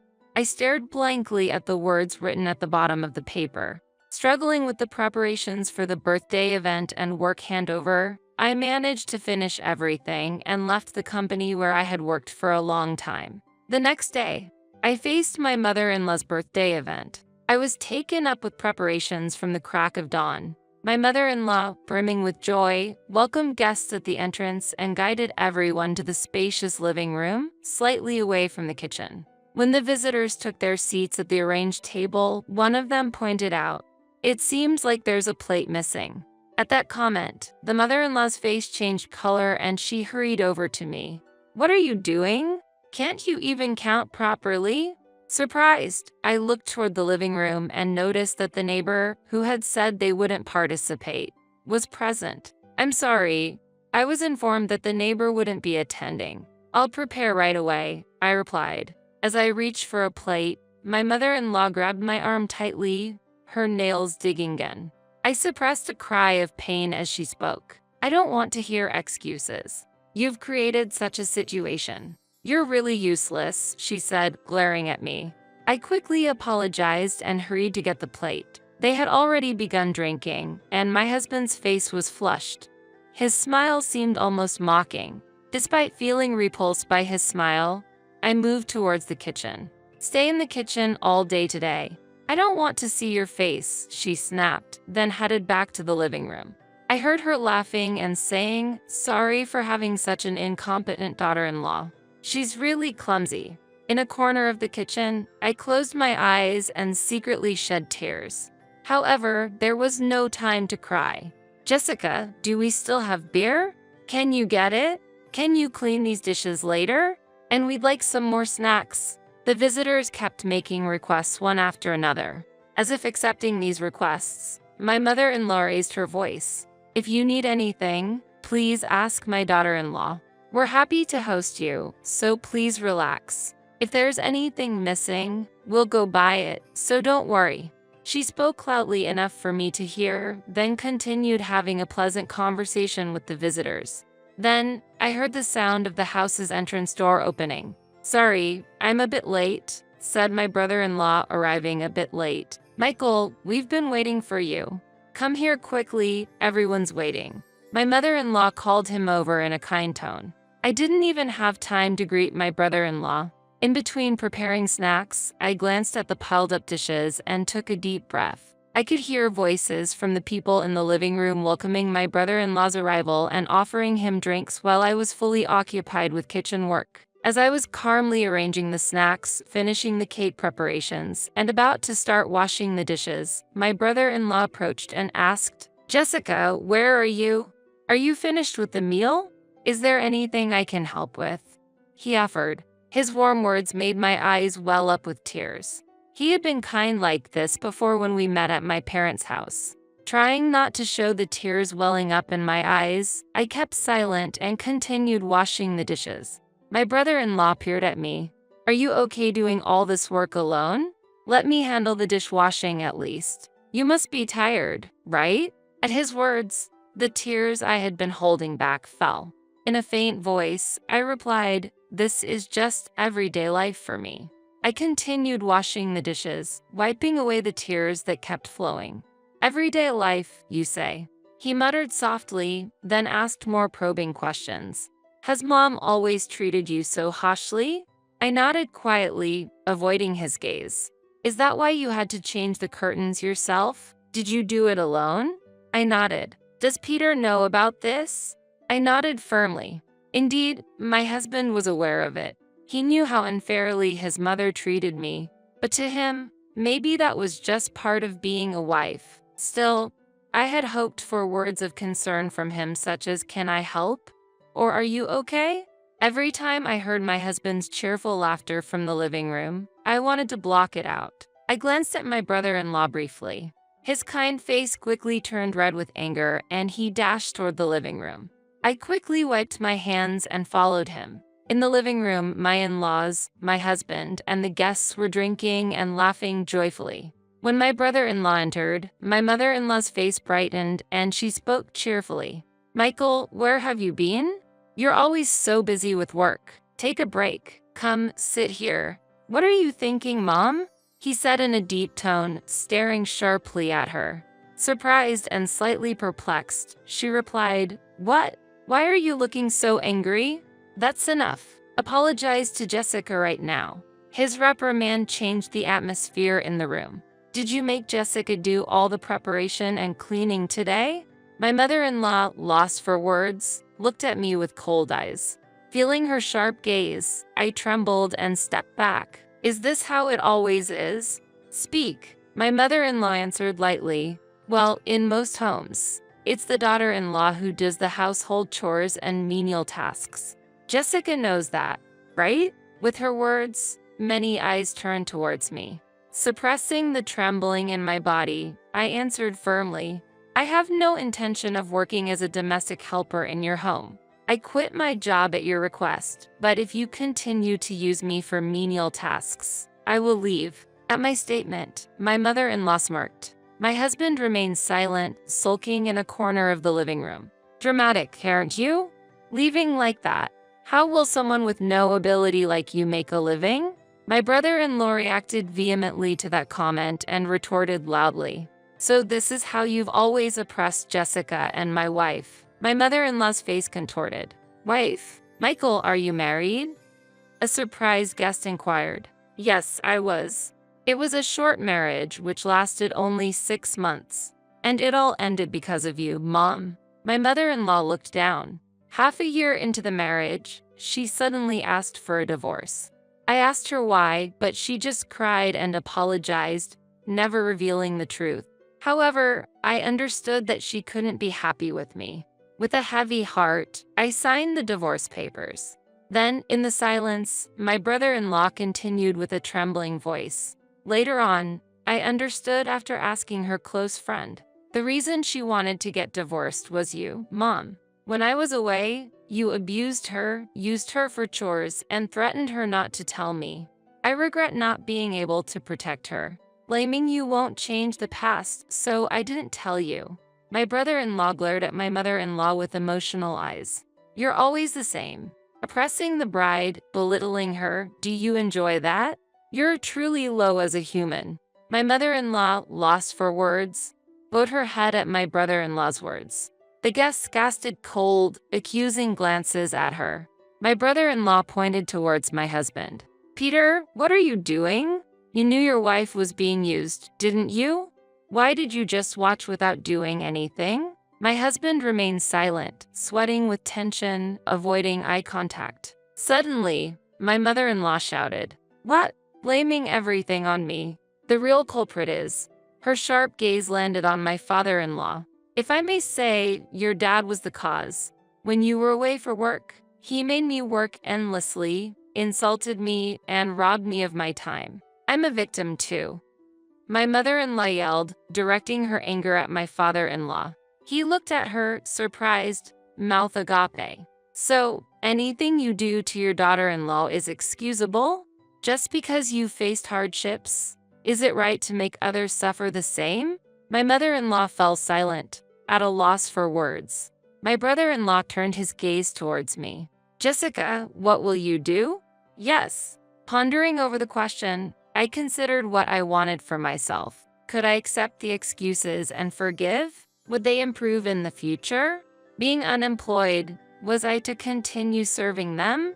I looked at my silent in-laws and my shrinking husband. My true desire became clear. I wanted to live freely, without my time, life, or job being taken by others. With that sentiment, I looked straight into my mother-in-law's eyes. Mother, I am cutting off my future with Peter. My absence will clear things up for you. I'll do as you wish. That's my special birthday gift to you. Saying that, I grabbed my belongings. I'm sorry, but I no longer wish to have any sort of relationship with you all. Reflect on your behavior and use it to guide your future. Gently urged by my brother-in-law, I headed towards the entrance. In the silent living room, my mother-in-law's crying echoed, and the visitors' cold stares left my father-in-law and husband unable to raise their heads, silently staring at the ground. The next day, I brought my belongings from my previous residence and returned to my parents' house. My husband pleaded desperately, but his silent complicity in my mother-in-law's actions completely cooled my heart, and I firmly declared our separation. Later, I heard that my in-laws' relationship with each other turned sour to the point of not speaking to each other. My brother-in-law welcomed me into an administrative position at his business. You did well. I'm always thankful to you. Here's some coffee, he said kindly. Thank you. Is it time for you to go home? Yes, I need to pick up the laundry and do some shopping. I admired my brother-in-law, who handled everything himself. You do it all by yourself? Yes, I handle my own matters. But in the silence, I tilted my head. Still, it's lonely being by myself. I wonder if there's someone nice out there. As he said that, he looked at me. I quickly averted his gaze. Seeing my reaction, my brother-in-law asked modestly, "Hey, do you have time this weekend? How about dinner somewhere?" Surprised, my heart raced and I felt my face heat up with excitement, sensing that the freedom I had gained with my brother-in-law's support might affect my future. I looked him in the eyes and nodded firmly. My sister dumped her 3 kids on me before my honeymoon, demanding that I babysit. When I refused, she screamed, "My trip is more important than your honeymoon." Then she did the unthinkable. She burned my passport and laughed, thinking she had won. But as she celebrated, I smirked because the passport she destroyed was actually... If someone had told me a year ago that my own sister would be my worst enemy, I wouldn't have believed it. Jessica and I grew up in the same house, raised by the same parents, but somehow, we turned out completely different. I always believed that family meant love, trust, and support, but Jessica proved to me that sometimes, family can be the greatest betrayal. Growing up, Jessica and I weren't particularly close. She was 8 years older than me, which meant she was already a teenager by the time I was learning to ride a bike. Our parents doted on her, the firstborn, their golden child. By the time I came along, their attention had shifted to making sure I followed in her footsteps. But Jessica never wanted a little sister trailing behind her. She saw me as competition, not family. Still, I tried. Even as we grew older and she started dating, moving into adulthood while I was still in high school, I admired her. She had a confidence that I envied, a way of making people listen when she spoke. But as time passed, I realized that her confidence wasn't kindness, it was control. By the time I turned 26, my life had taken a different direction. I had worked hard, built a career as a real estate agent, and most importantly, found love. Ryan was everything I had ever dreamed of, kind, ambitious, and deeply in love with me. He had built his own tech company from the ground up, and together, we created a life that felt like something out of a dream. When Ryan proposed, I thought my family would be happy for me. Mom cried tears of joy, Dad clapped Ryan on the back, but Jessica smiled, but it never reached her eyes. I should have noticed it then. The way her jaw clenched when she saw my ring, the way she changed the subject whenever I talked about wedding plans. But I ignored it. I wanted to believe that deep down, she was happy for me. The wedding came and went in a blur of white lace and golden lights. It was the happiest day of my life, and for a moment, I let myself believe that Jessica had set aside whatever resentment she held toward me. She played the role of the supportive sister beautifully, helping with decorations, smiling in pictures, even giving a heartfelt toast. But looking back now, I see it for what it really was, a performance. She didn't want to celebrate me. She wanted to fool me. After the wedding, Ryan and I planned our dream honeymoon, a 2-week getaway to Santorini, Greece. It was meant to be the perfect escape, our first adventure as husband and wife. I had spent months planning, booking the best hotels, mapping out the places we wanted to see. It was the one thing I was truly looking forward to after all the wedding stress. But Jessica had other plans. It started subtly, just a few days before our departure. She called me, her voice tired, complaining about how exhausted she was with the kids. "I haven't had a break in years, Sophia," she sighed dramatically. "Do you know what it's like to have 3 kids constantly needing something from you?" I sympathized with her. I really did. Being a mother was hard, and Jessica's husband, Mark, worked long hours as a factory manager. I knew she struggled, but I also knew she had help. Our parents lived only a couple of hours away and often came over to babysit. But that wasn't what she wanted. "I just need a little time for myself," she continued. "Just a few days to relax, clear my head. Maybe go on a short trip." It didn't click right away. I nodded along. offering words of comfort, completely unaware of what she was really trying to do. Then, the night before our flight, she showed up at my house. I still remember the moment I opened the door. She stood there, looking stressed, with her 3 kids at her side, 7-year-old Emma, 5-year-old Lucas, and little Ava, only 3. They clung to her legs, their backpacks slung over their shoulders as if they were staying for the weekend. "Jessica, what are you doing here?" I asked, my stomach tightening. She sighed heavily, stepping inside without an invitation. "I need you to watch the kids," she said as if it were the most normal thing in the world. "Just for a few days. Mark and I need a break." I blinked, confused. "Jessica, our flight is in the morning. Ryan and I are leaving for our honeymoon." Her expression darkened. "You can reschedule," she said simply, as if it were that easy. I stared at her, stunned. "What?" "No, Jessica. We've been planning this for months. Everything is booked." She rolled her eyes, setting the kids' bags down. "Oh, come on, Sophia. You're newlyweds. You have your whole lives to travel. I, on the other hand, have been stuck in this house for years, taking care of these kids without a break. It's only fair that I get a turn." Anger flared in my chest. "Are you seriously asking me to cancel my honeymoon so you can go on vacation?" Jessica scoffed. "You're being so dramatic. It's just a trip. "You can go anytime." My mental health is more important than your honeymoon." I couldn't believe what I was hearing. I looked at the kids, who were watching us with wide eyes, sensing the tension. I felt a pang of guilt, but I couldn't give in. "No, Jessica." "I love you, but this is not my responsibility. You need to find another way." Her face twisted in anger.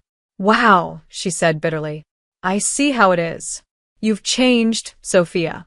Ever since you married Ryan, you think you're better than me." I shook my head, trying to stay calm. "That's not true. But I'm not going to cancel my plans because you suddenly decided you need a vacation." She let out a humorless laugh. "Fine," she snapped. "Enjoy your perfect little life, Sophia." She grabbed her kids' bags and stormed out, slamming the door behind her. I should have felt relief, but something inside me felt unsettled. I knew Jessica. I knew she didn't let things go that easily. But I had no idea what she was planning next. That night, as Ryan and I packed our suitcases, I finally felt like I could breathe again. Tomorrow, we would be on a plane, miles away from all the family drama, just the 2 of us. I placed my passport in my travel bag, double-checking that everything was in order before heading to bed. But when morning came, my world shattered. Ryan was already in the kitchen when I went to grab my passport. I unzipped my bag, reaching inside the pocket where I had placed it the night before. But it was gone.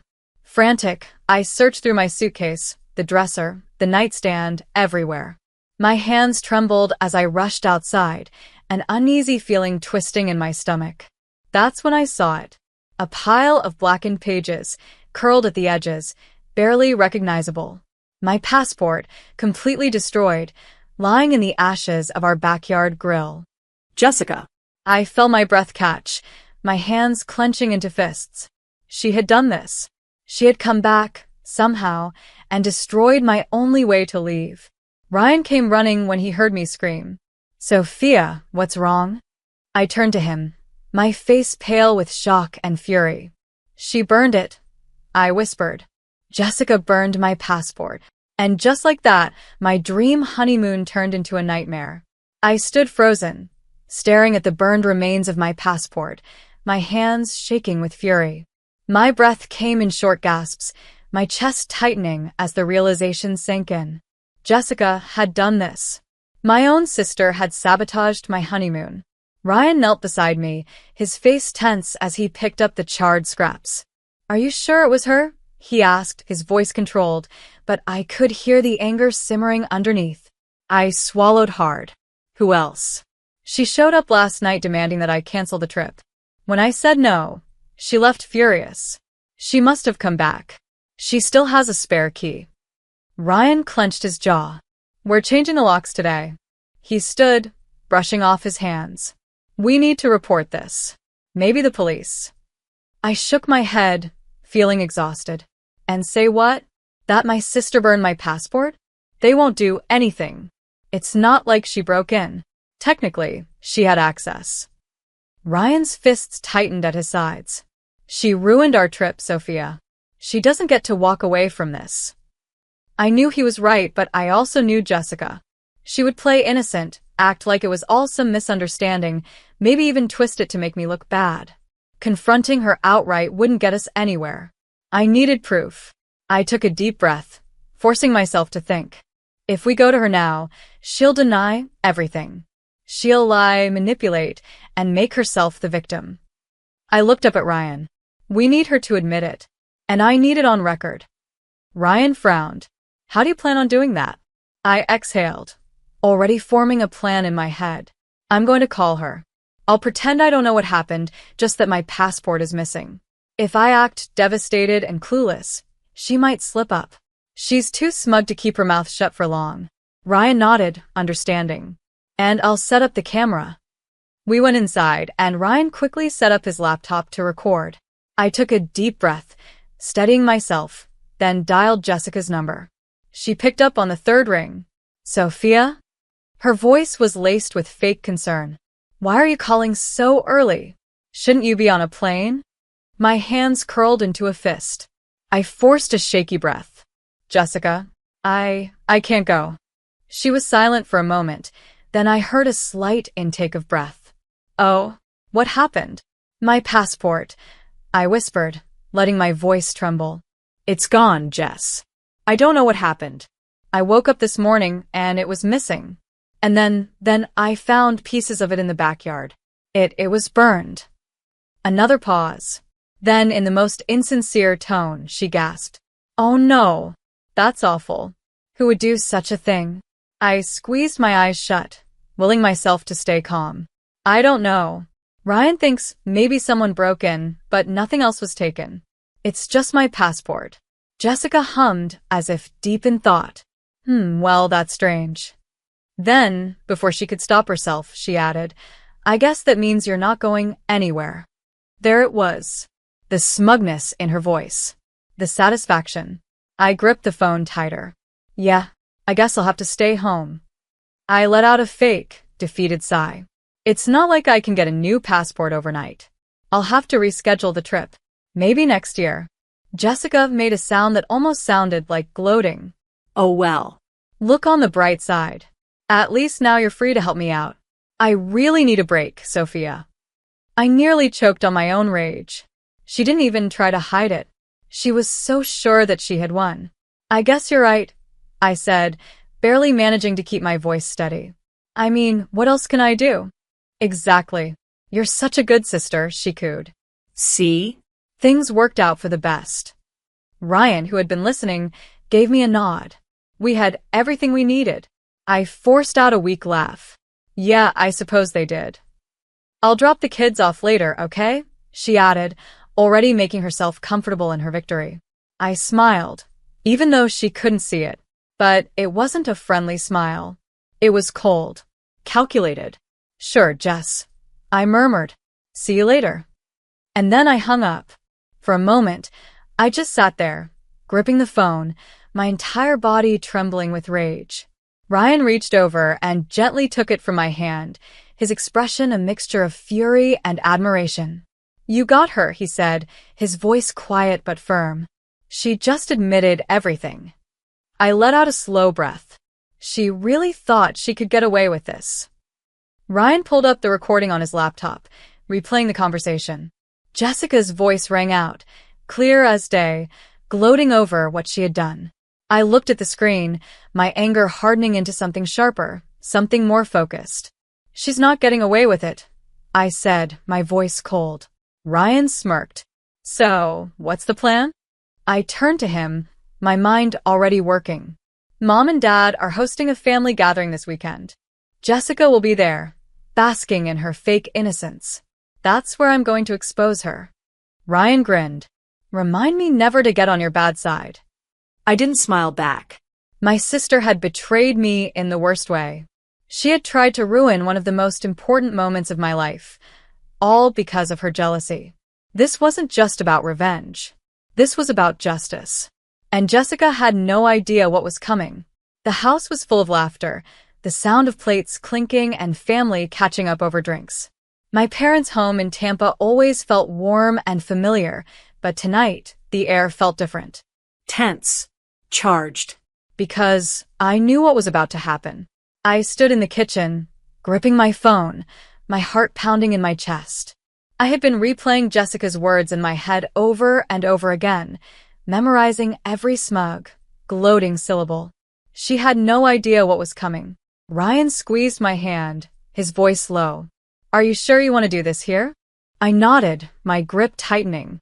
She needs to be exposed in front of everyone. No more hiding, no more lying. My mother called from the dining room.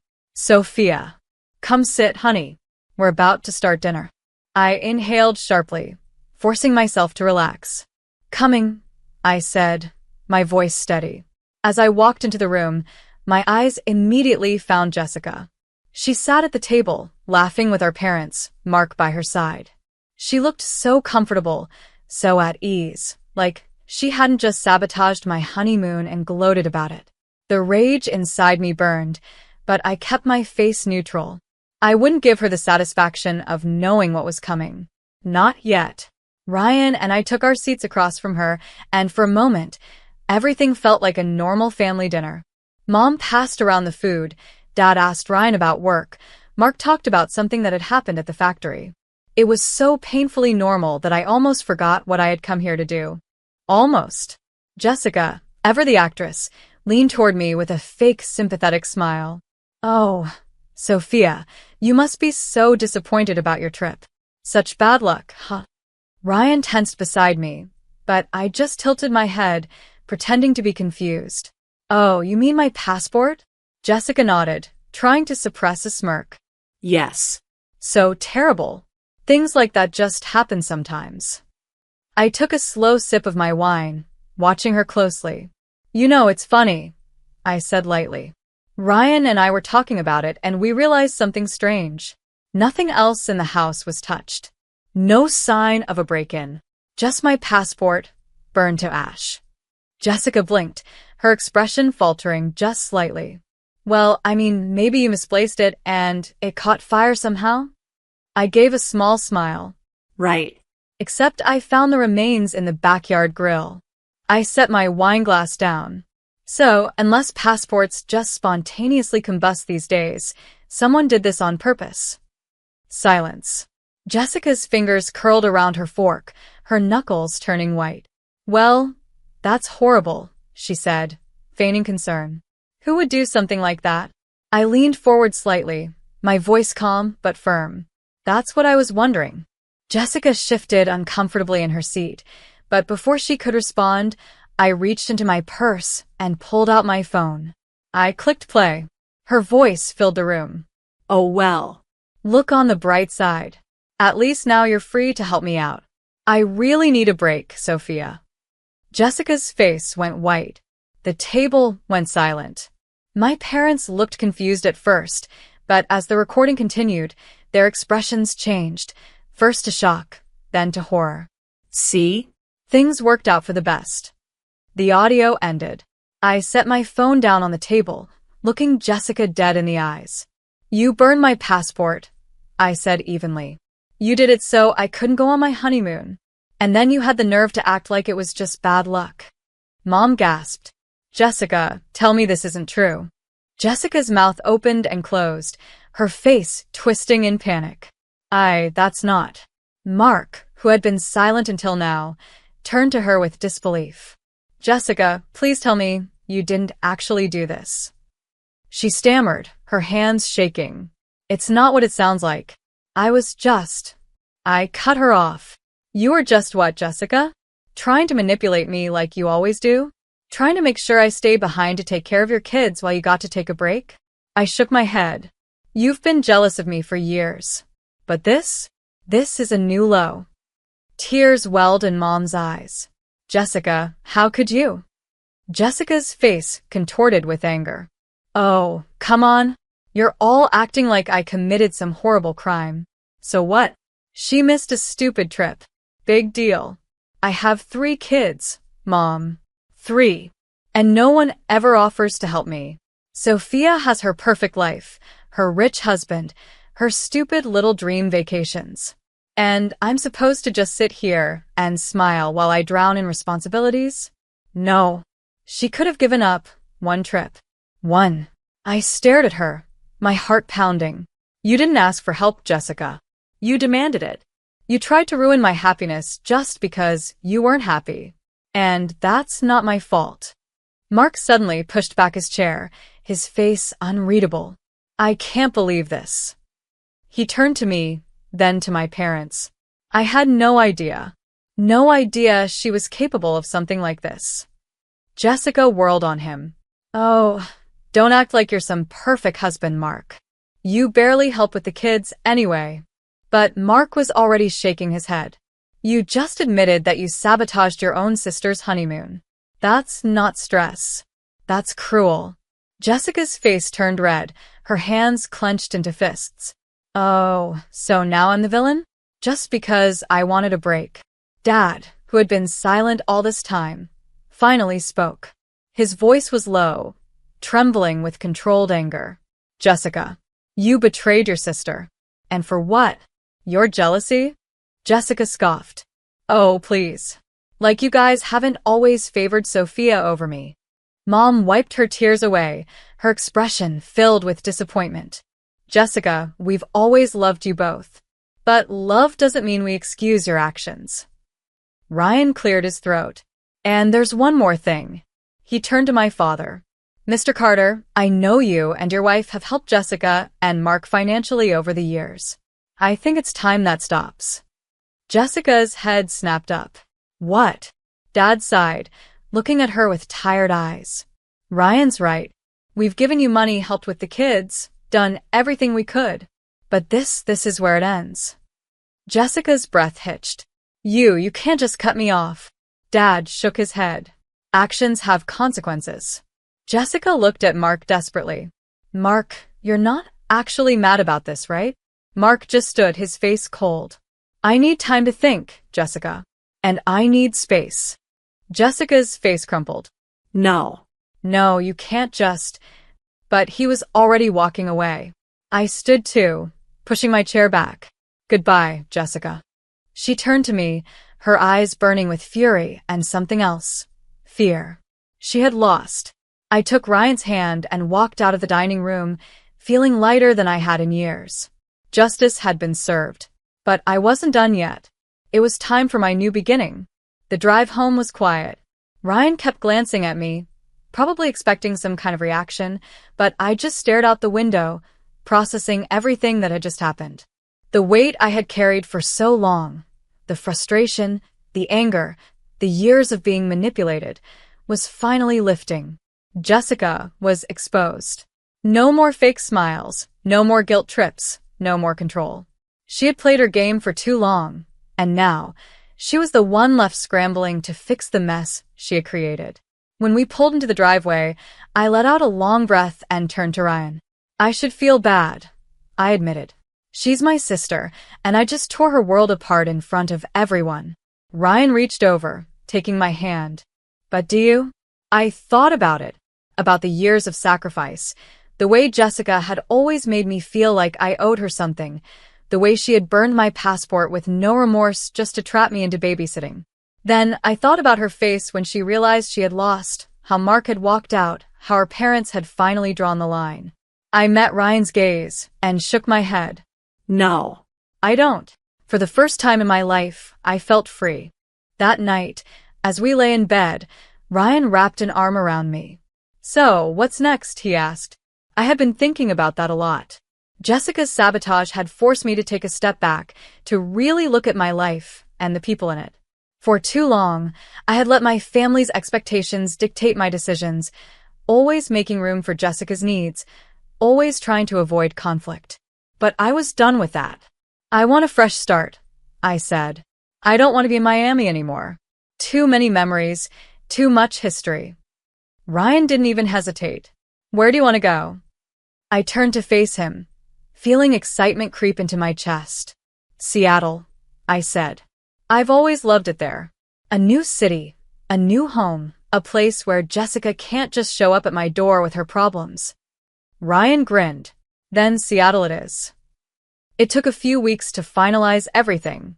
I applied for an emergency passport, and luckily, we were able to reschedule our honeymoon with only minor penalties.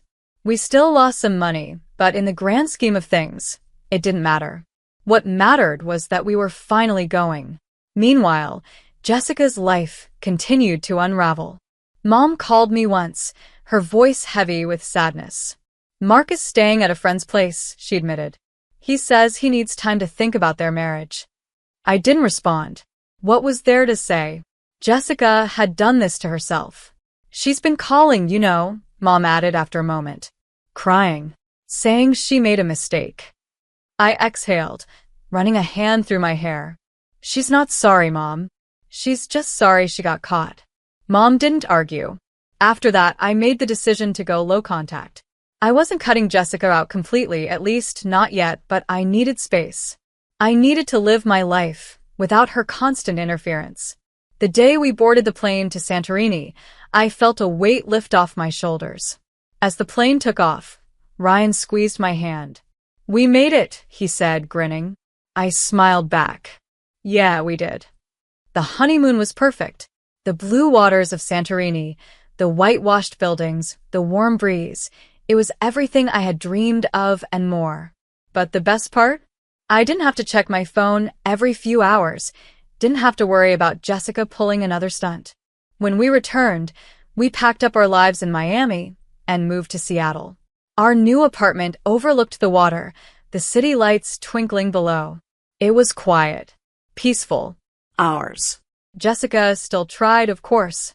She sent a long, dramatic email about how I had destroyed her life, how Mark leaving was my fault, how our parents had abandoned her. I didn't respond.